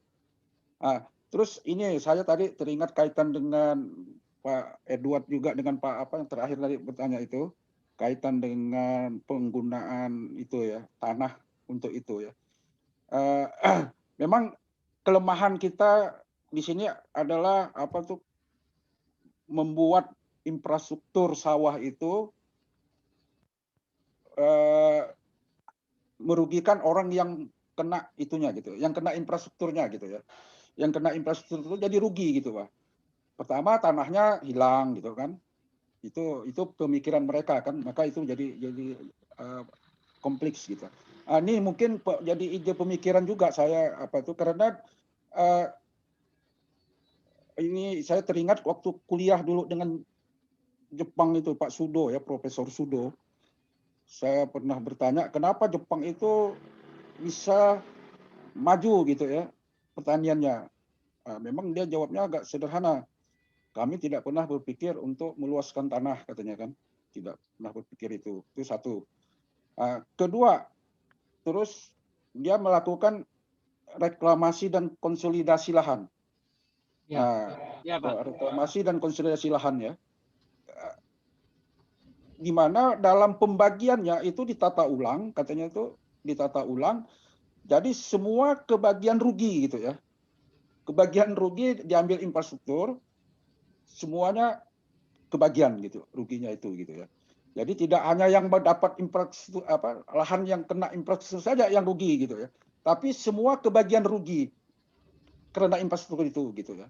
Itu satu. Dan ini saya terkait dengan perkembangan di Kementerian BPN itu sekarang lagi mengembangkan konsolidasi lahan untuk perumahan. Konsolidasi lahan. Mungkin kita pertanian bisa ke arah itu untuk irigasi, Pak. Karena untuk mekanisasi, kalau tidak ada konsolidasi lahan seperti itu, jadi bagaimana semua petani itu ditata ulang dengan konsolidasi lahan kerjasama dengan BPN mungkin bisa. Karena BPN sekarang lagi mengembangkan untuk perumahan. Di mana dalam satu perumahan itu ya ditata ulang lahannya karena Pak sudah ada program yang jalan gitu Pak. Kita mungkin di pertanian, terutama kita di mekanisasi ini, karena memang lahan itu kan harus ditata ulang, Pak, untuk bisa ada ininya jalannya itunya gitu. Ini sebagai ide saja, mungkin itu menjadi bisa menjadi masukan kita untuk ke depan bagaimana konsolidasi lahan memang sangat penting kaitannya dengan pengembangan program infrastruktur sawah ini, Pak, untuk jalan maupun saluran-saluran irigasi dari nasinya itu. Saya rasa itu, terima kasih. Baik, terima kasih Pak Tino. Sekarang kepada Bu Rani dulu, silakan menanggapi tadi pertanyaannya, mengapa yang paling awal itu lebih tinggi daripada yang tengah? Ya, baik. Menarik sekali ini memang Pak Tino. Ya, jadi dari hasil penelitian dan pengamatan kami, jadi di dalam greenhouse itu kan ada ini Pak, ada tutupan kanopi ya. Jadi dari kanopi tutupan atap itu sendiri dan juga ada shading, ada bayangan dari tanaman-tanaman di sekitarnya. Nah, tutupan kanopi dan shading tersebut kami kira menghambat proses fotosintesis dari tanaman itu sendiri, Pak. Sehingga nilai KC di awal dan di akhir itu menurun karena proses penyerapan cahaya matahari. Maksudnya di tengah, KC di tengah. Dari awal ke tengah gitu. Iya, Pak, dari awal menuju ke tengah itu menurun. Iya. Nah, baru meningkat lagi pada saat dia mendekati panen. Jadi meningkat itu pada saat batang tanaman itu sendiri sudah makin besar ya, Pak. Sayuran itu sudah semakin membesar. Nah, sehingga dia mungkin baru bisa menyerap cahaya matahari secara optimal, Pak. Karena cahaya matahari tadi tertransmisikan hanya sekitar 60 hingga 80% ke dalam greenhouse itu. Jadi memang faktor iklim tersebut sangat mempengaruhi faktor iklim dalam rumah tanaman yang terhambat oleh pinggiran greenhouse. Jadi penutup greenhouse itu kami gunakan kain mesh, kain kasa itu sendiri menutupi hembusan angin di dalam rumah tanaman dan juga kanopi atap yang menghalangi cahaya matahari untuk diserap oleh tanaman untuk proses fotosintesis. Itu kejadiannya di awal atau di tengah itu dulu? Di awal hingga tengah, Pak. Mungkin karena sayuran tersebut belum terlalu besar, jadi masih cukup kecil sampai ke tengah. Dari tengah itu baru sayuran kan membesar, dia baru bisa secara optimal menyerap sinar matahari yang tertutup oleh naungan kanopi tadi, Pak. Itu ya. Bukan karena faktor ini, Kak, Bu. Karena dia masih kecil, evaporasi di dalam rumah kaca itu besar gitu. Awalnya itu apa ada kaitan dengan itu enggak? Jadi tanamannya kan ETP kan ada hubungan enggak dengan itu? Nah, waktu dia sudah di tengah dia agak besar, evaporasinya mengecil, jadi kacanya kecil. Apa ada kaitan dengan itu gitu, Bu? Untuk evaporasi sendiri, Pak, karena tidak ada muka air bebas di dalam rumah tanaman ya, jadi bisa dianggap bahwa evaporasi sendiri itu nilainya mendekati 0, Pak. Sehingga yang sangat berpengaruh pada evapotranspirasi tersebut adalah nilai transpirasi. Oke. Iya, Pak. Itulah rumah kaca ya. Memang harus memperdalam rumah kaca itu bagaimana iklim rumah kacanya bisa merubah itu ya gitu ya. Pola perilaku dari tanaman itu sendiri, Pak. Iya. Oke. Makasih, Bu. Memang menarik sekali nih, Pak Tino, karena yang dilakukan Mbak Riani ini kan mikro ya skalanya. Iya, jadi sangat detail gitu kalau misalnya dikupas secara mendalam gitu, Pak. Baik, mungkin setelah ini dari sebelum saya berikan ke Prof. Budi, apakah dari Pak Edward ada tanggapan tadi saran dari Pak Tino, Pak? Ya, terima kasih Bu Pita ya. Jadi memang seperti kata Pak Tino tadi, memang land consolidation itu memang sangat penting gitu ya. Tidak bisa menerapkan mekanisasi tanpa land consolidation.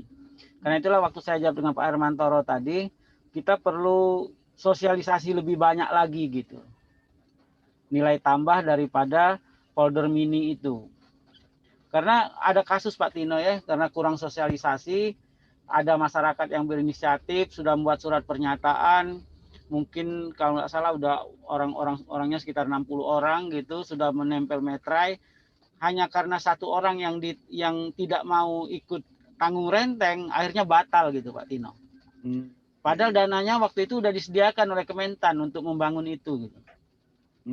Nah itu masalahnya. Ini masalah komunikasi gitu ya, masalah sosialisasi. Jadi dengan land consolidation tadi, ini apa namanya, itu bisa dilakukan, yaitu dengan menjelaskan nilai-nilai tambah yang diperoleh dengan mereka, walaupun mereka akan mengalami menurunnya luas lahannya itu setelah konsolidasi gitu. Jadi tidak bisa misalnya yang di pinggir saja yang nanggung ini apa namanya lahan untuk tanggulnya, kemudian untuk lahan salurannya hanya ini saja, yang lainnya tidak mau nanggung, nggak bisa, karena itu dia harus satu manajemen gitu. Iya, betul, betul. Satu manajemen gitu supaya dia bisa tercapai gitu. Dan kalau seandainya itu dilepas, ya tadi Pak Tino, gagal lagi gitu. Iya. Karena siapa yang mau bayar listrik untuk ininya, untuk pompanya gitu. Kemudian kalau ada yang tidak mau sawahnya digarap gitu, kan rugi gitu kan, air tetap mengalir, energi tetap mengalir. Nah, karena itu harus ada ini apa namanya manajemen yang kalau yang tidak mau nanam akan ditanam oleh yang lain gitu. Nah, jadi itu memang perlu kerja keras lagi untuk apa bisa mewujudkan itu Pak Tino, untuk supaya bisa berhasil gitu. Kalau tanpa lain, apalagi lahan udah dimiliki semua, lain kalau cetak sawah yang irigasi itu lakukan tuh biasanya lahannya belum ada yang punya, sehingga baru transmigrasinya yang didatangkan gitu kan. Iya. Nah, itu mudah gitu kan. Dan di Sumatera tanah negara atau tanah bengkok itu nggak ada itu Pak Hermantoro, jadi nggak ada yang bisa dikorbankan untuk itu tuh. Semua udah berpemilik semua gitu, sudah bertuan semua gitu. Mungkin itu tanggapan untuk Pak Tino. Jadi terima kasih Pak Tino, nanti untuk kalau kita ingin mengembangkan lebih lanjut akan kita buat rencana yang lebih baik lagi gitu. Oke, terima kasih. Terima kasih Pak Tino. Terima kasih Bu Pita. Bu Pita. Ini Bu Pitanya nggak ada. Oh, ada ini Bu Pita. Baru masuk lagi, maaf tadi keluar tiba-tiba. Iya, mohon maaf Pak. Baik, terima kasih Pak Edward tanggapannya. Karena waktu sudah hampir 11:30, saya berikan kepada Prof. Budi Indra untuk menanggapi atau memberikan tambahan informasi lagi mengenai diskusi topik hari ini, Prof. Pada Prof. Budi Indra, saya persilahkan.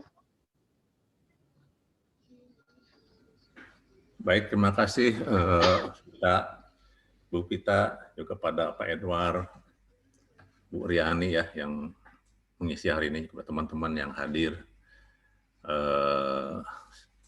Ya, saya kira apa yang disampaikan kedua penyaji ini sangat baik sekali ya, sangat aktual dengan apa yang kita hadapi ya selama ini sebenarnya. Saya ingin ngasih sedikit tambahan penjelasan mungkin ya mengenai tadi penurunan KC itu ya. Ya itu memang saya juga dari awal udah ini masuk CIGR nih ya. Saya lihat tanggapan daripada reviewer ya dan juga ya pembaca yang lainnya. Ya memang itulah hasilnya ya, dengan perhitungan, dengan data dan sebagainya kan. Itulah hasilnya seperti itu. Nah, memang untuk penjelasannya kenapa demikian itu tadi Pak Momon juga memberikan saran fisiologis tanaman.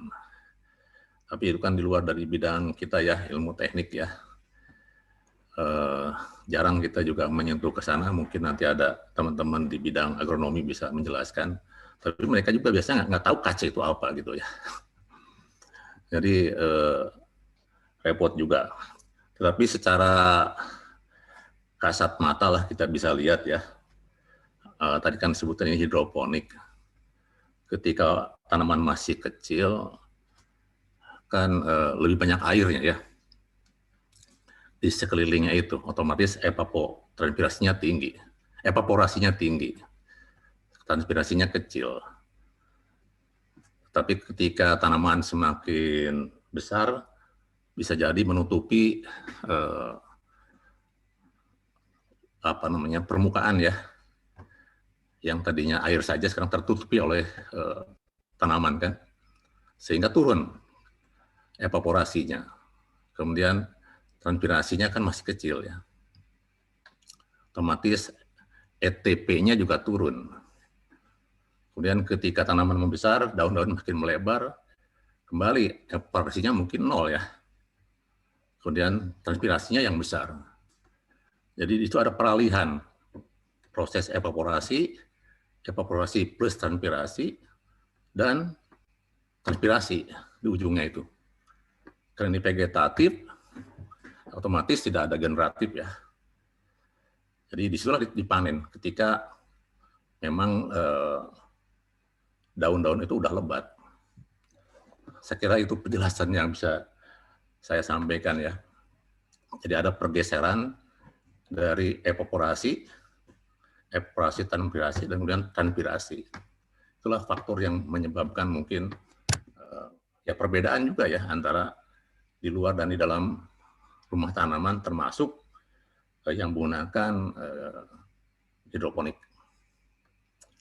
Nah, ini juga menjadi ya apa namanya bahan kita selanjutnya ya untuk melihat lebih mendalam lagi. Tetapi kalau dilihat dari angka KC-nya itu kan 0,5 sampai 0,7, 0,8. Tidak banyak sebenarnya perbedaannya itu. Ya. Kalau kita pasang data lagi mungkin juga kurang lebih ya sama datar kelihatannya ya. Mungkin ya. Jadi perbedaannya yang tidak menonjol sebenarnya. Itu karena menggunakan polinomial pangkat 2 aja turun. Coba kalau kasih polinomial pangkat 3 kan bisa juga sebenarnya. Jadi jangan terpaku oleh kurva dari polinomial. Lihat data aja. Datanya tersebar sebenarnya. Dan mungkin polinomialnya juga nggak bagus ya. Berapa persen, R-nya berapa, R kuadratnya kan nggak bagus ya. Jadi jangan terpaku oleh polinomial, lihat datanya aja. Itu lebih baik ya. Mungkin yang penting adalah berapa rata-ratanya, berapa deviasinya.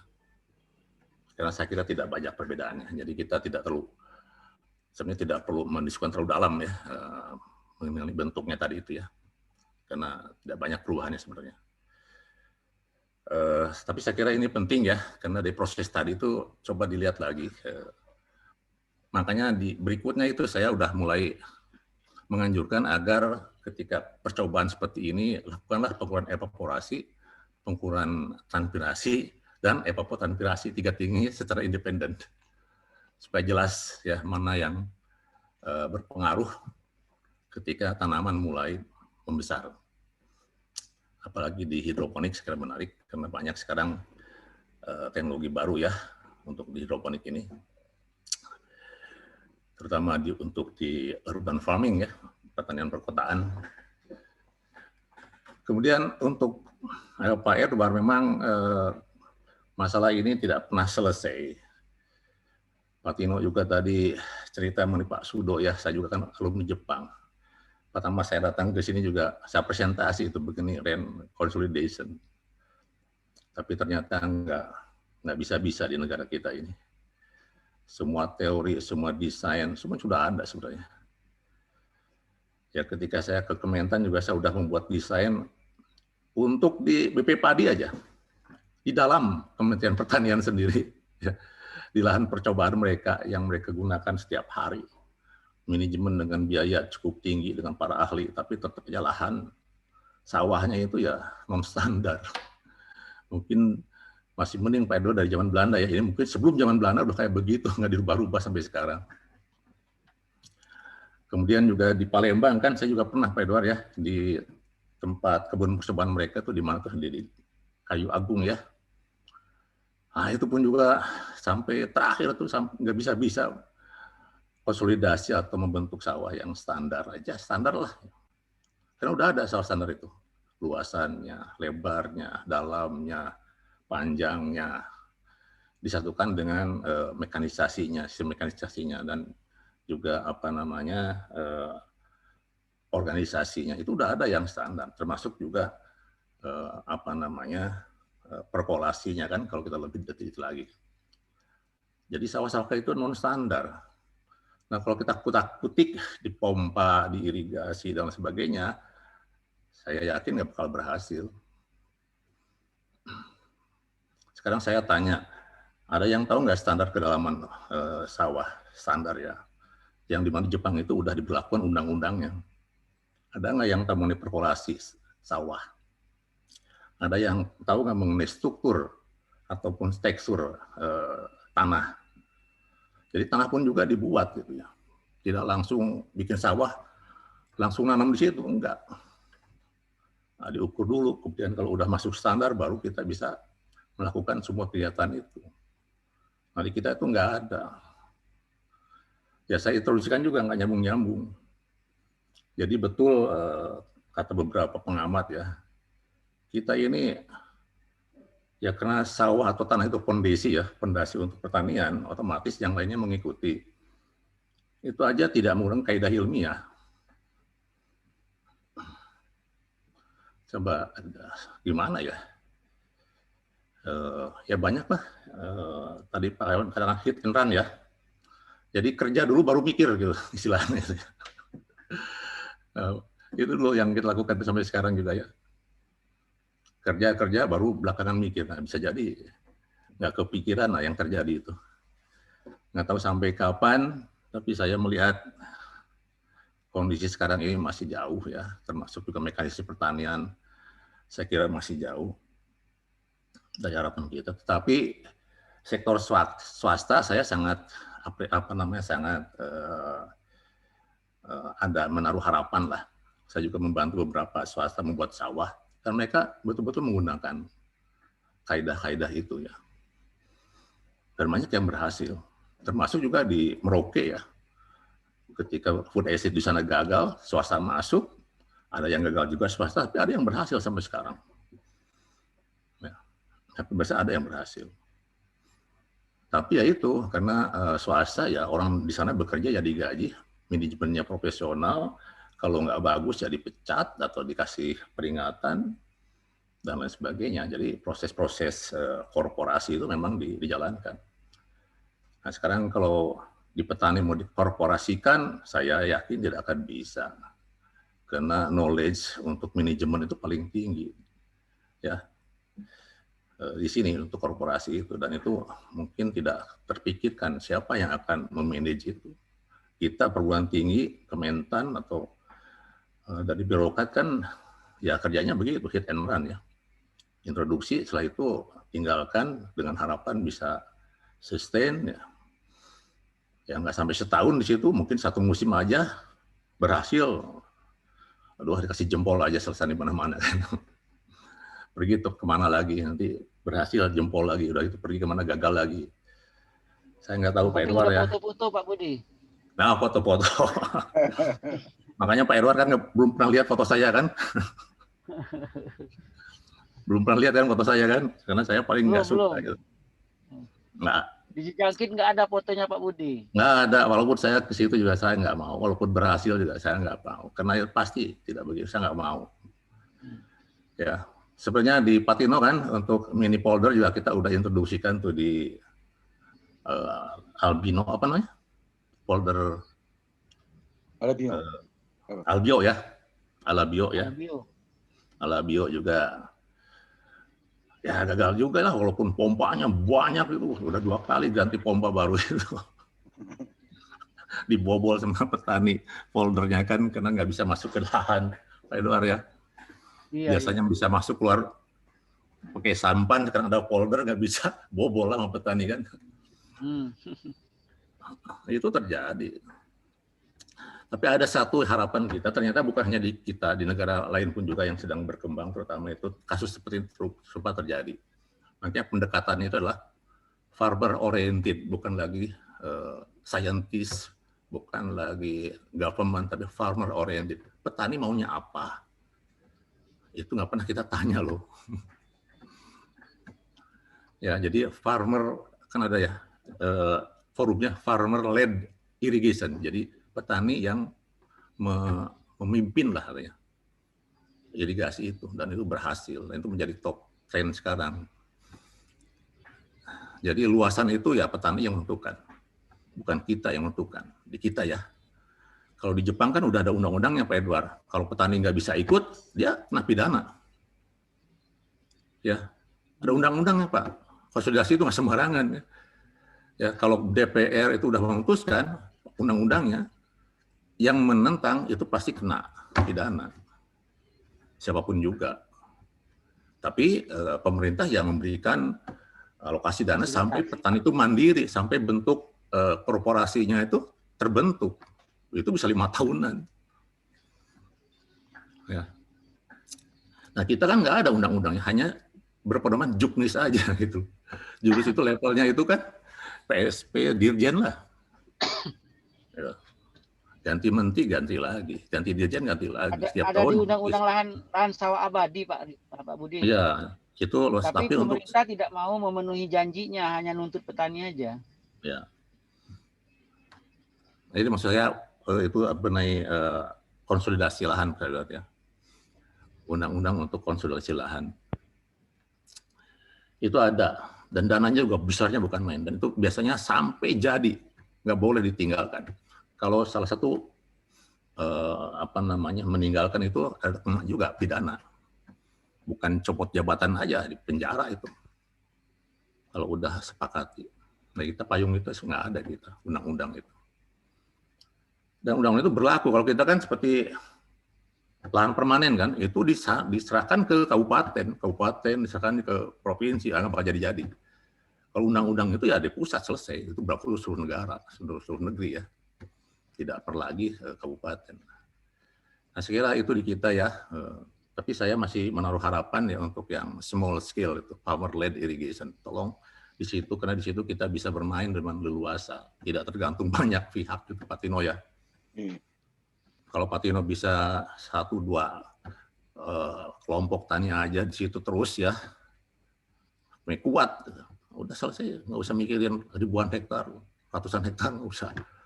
20 hektar aja menurut saya selama itu dalam satu tanam itu dia udah mendapatkan keuntungan finansial, itulah kita kejar di situ Pak. Saya sudah coba Pak Budi. Jadi sudah coba dengan program petani bisnis beras. Memang skalanya ya sekitar 100-an hektar saja gitu. Ya. Alhamdulillah berhasil itu Pak Budi. Ya. Dengan apa? Ya. Ya, saya juga punya pengalaman di Indramayu ya, mungkin Pak Husnul Dodi juga pernah ke sana. Ya, akhirnya lepas bantuan dari pemerintah sama sekali, lepas, malah nggak mau dibantu pemerintah. Nah, itu yang harapan kita ya. Jadi indikator keberhasilan itu bukan lagi produktivitas, bukan lagi yield, bukan lagi, tapi lepas dari cengkraman atau bantuan pemerintah. Itu sebenarnya. Jangan mikirin yield lagi lah. Intensitas itu bahasa politik, yield itu bahaya politis, ya kan? Nah, bahasa yang betul adalah petani mandiri itu selesai.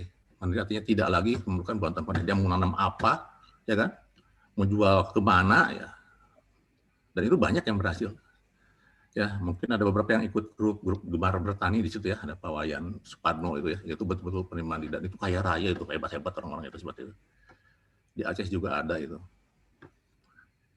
Tapi itu kan nggak dimunculkan. Karena terlalu kritis mereka juga kepada pemerintah.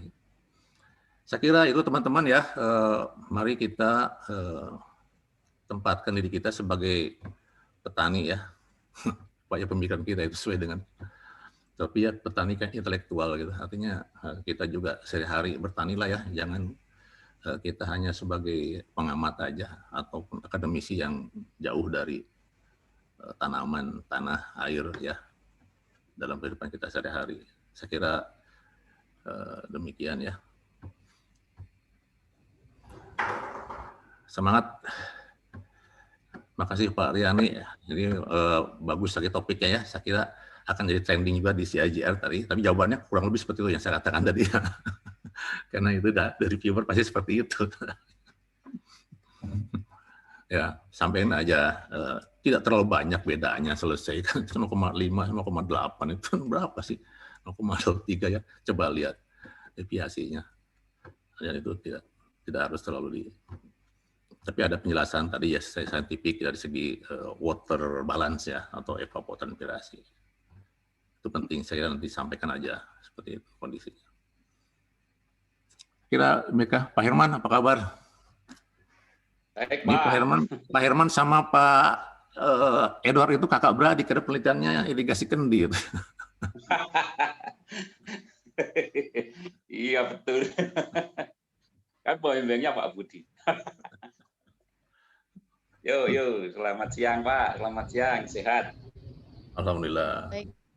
Sekalian juga selamat bulan puasa ya bagi yang akan berjalan puasa Ramadan. Terima kasih.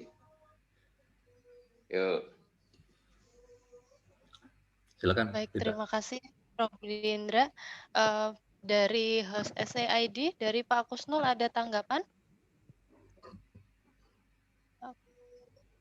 Belum ada. Ya, Baik, karena kira, ya Pak Kusnul.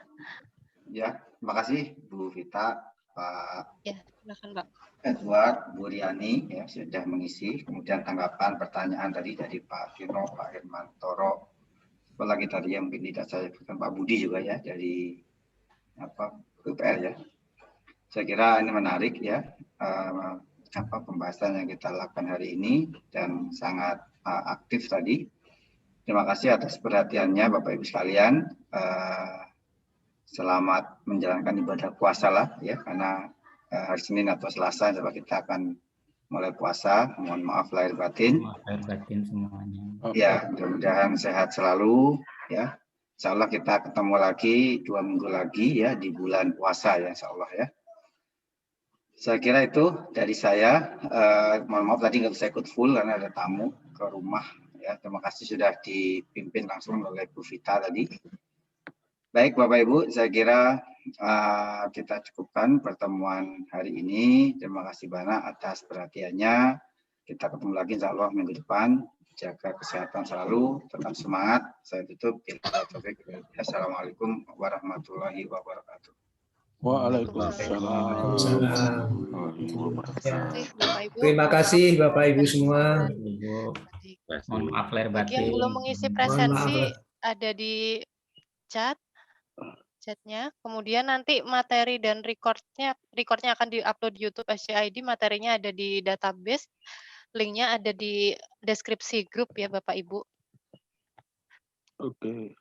Itu Pak Kusnul atau Pak Ibu Riani, Ya, Pak. itu di YouTube ya, kalau bisa ada keywordnya itu. Orang kalau masukin irrigation and drainage study club itu muncul. Ini kayaknya belum dimasukin tuh keywordnya di YouTube-nya itu. Supaya orang searching-nya ya gampang untuk mendapatkannya itu. Itu akan banyak bisanya tuh. Jadi kalau orang klik irrigation, drainage, ya itu muncul gitu di listnya itu. Ya, itu akan lebih cepat. Baik, Pak. Ini susah nih, Nanti, harus komplit baru dapat itu. Ya, satu keyword aja irrigation, drainage, atau Indonesia boleh apapun juga ya, dimuncul lah. Baik, nanti kami tambahkan Pak Budi. Ya, tambah keyword ya.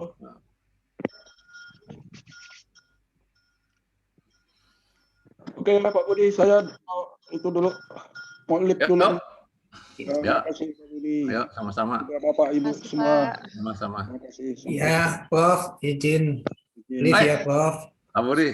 Jadi sebagai apa di situ Pak Budi? Masih peneliti, Pak. Peneliti ya? Oh iya. Iya. Ya. Ya saya ke sana lah. Itu pengen juga. Iya. Ini kan, gimana Pak? Buka kan kantornya? Buka Pak, buka. Cuman ya sebagian WFH, sebagian WFO gitu. Justru pada saat ini kita kalau bisa nanam kan enak Pak Budi ya. Nanam, iya, kemudian monitoring kan. Iya. Dapat data juga gitu loh. Itu di lahan kebunnya Balai Irigasi itu sudah banyak macam tanaman itu Pak. Mulai dari cabai, singkong segala sudah ada itu. Ya, tinggal kita ukur lah. Amati. Kita bisa olah data kan. Iya. Ini yang dari Dijenbun nggak ada kegiatan lagi nih ya. Itulah memang Kementan kayak gitu Pak. Kan Ibu Isminya kemarin meninggal juga ya. Bu Ismi itu yang meninggal. Iya. Oh, meninggal. Oh, karena sakit. Iya, karena itu juga. Oh, kena juga. Oh. Kena juga. Iya. Beberapa ya selesai lah. Yang ada pensiun juga. Iya.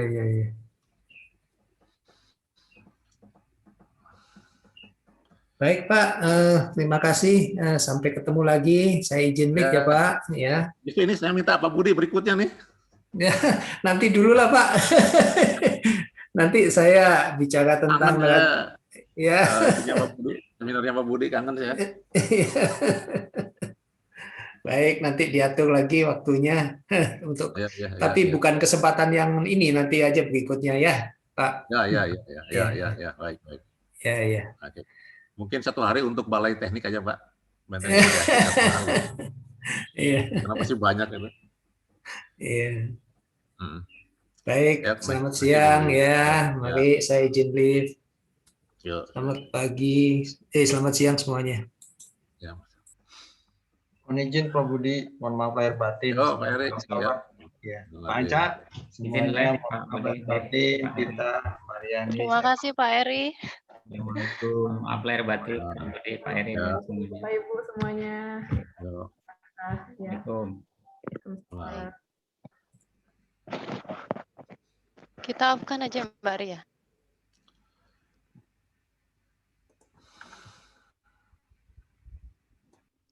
Saya akhiri saja ya Pak. Ya, Fit, di stop aja. Di stop aja ya.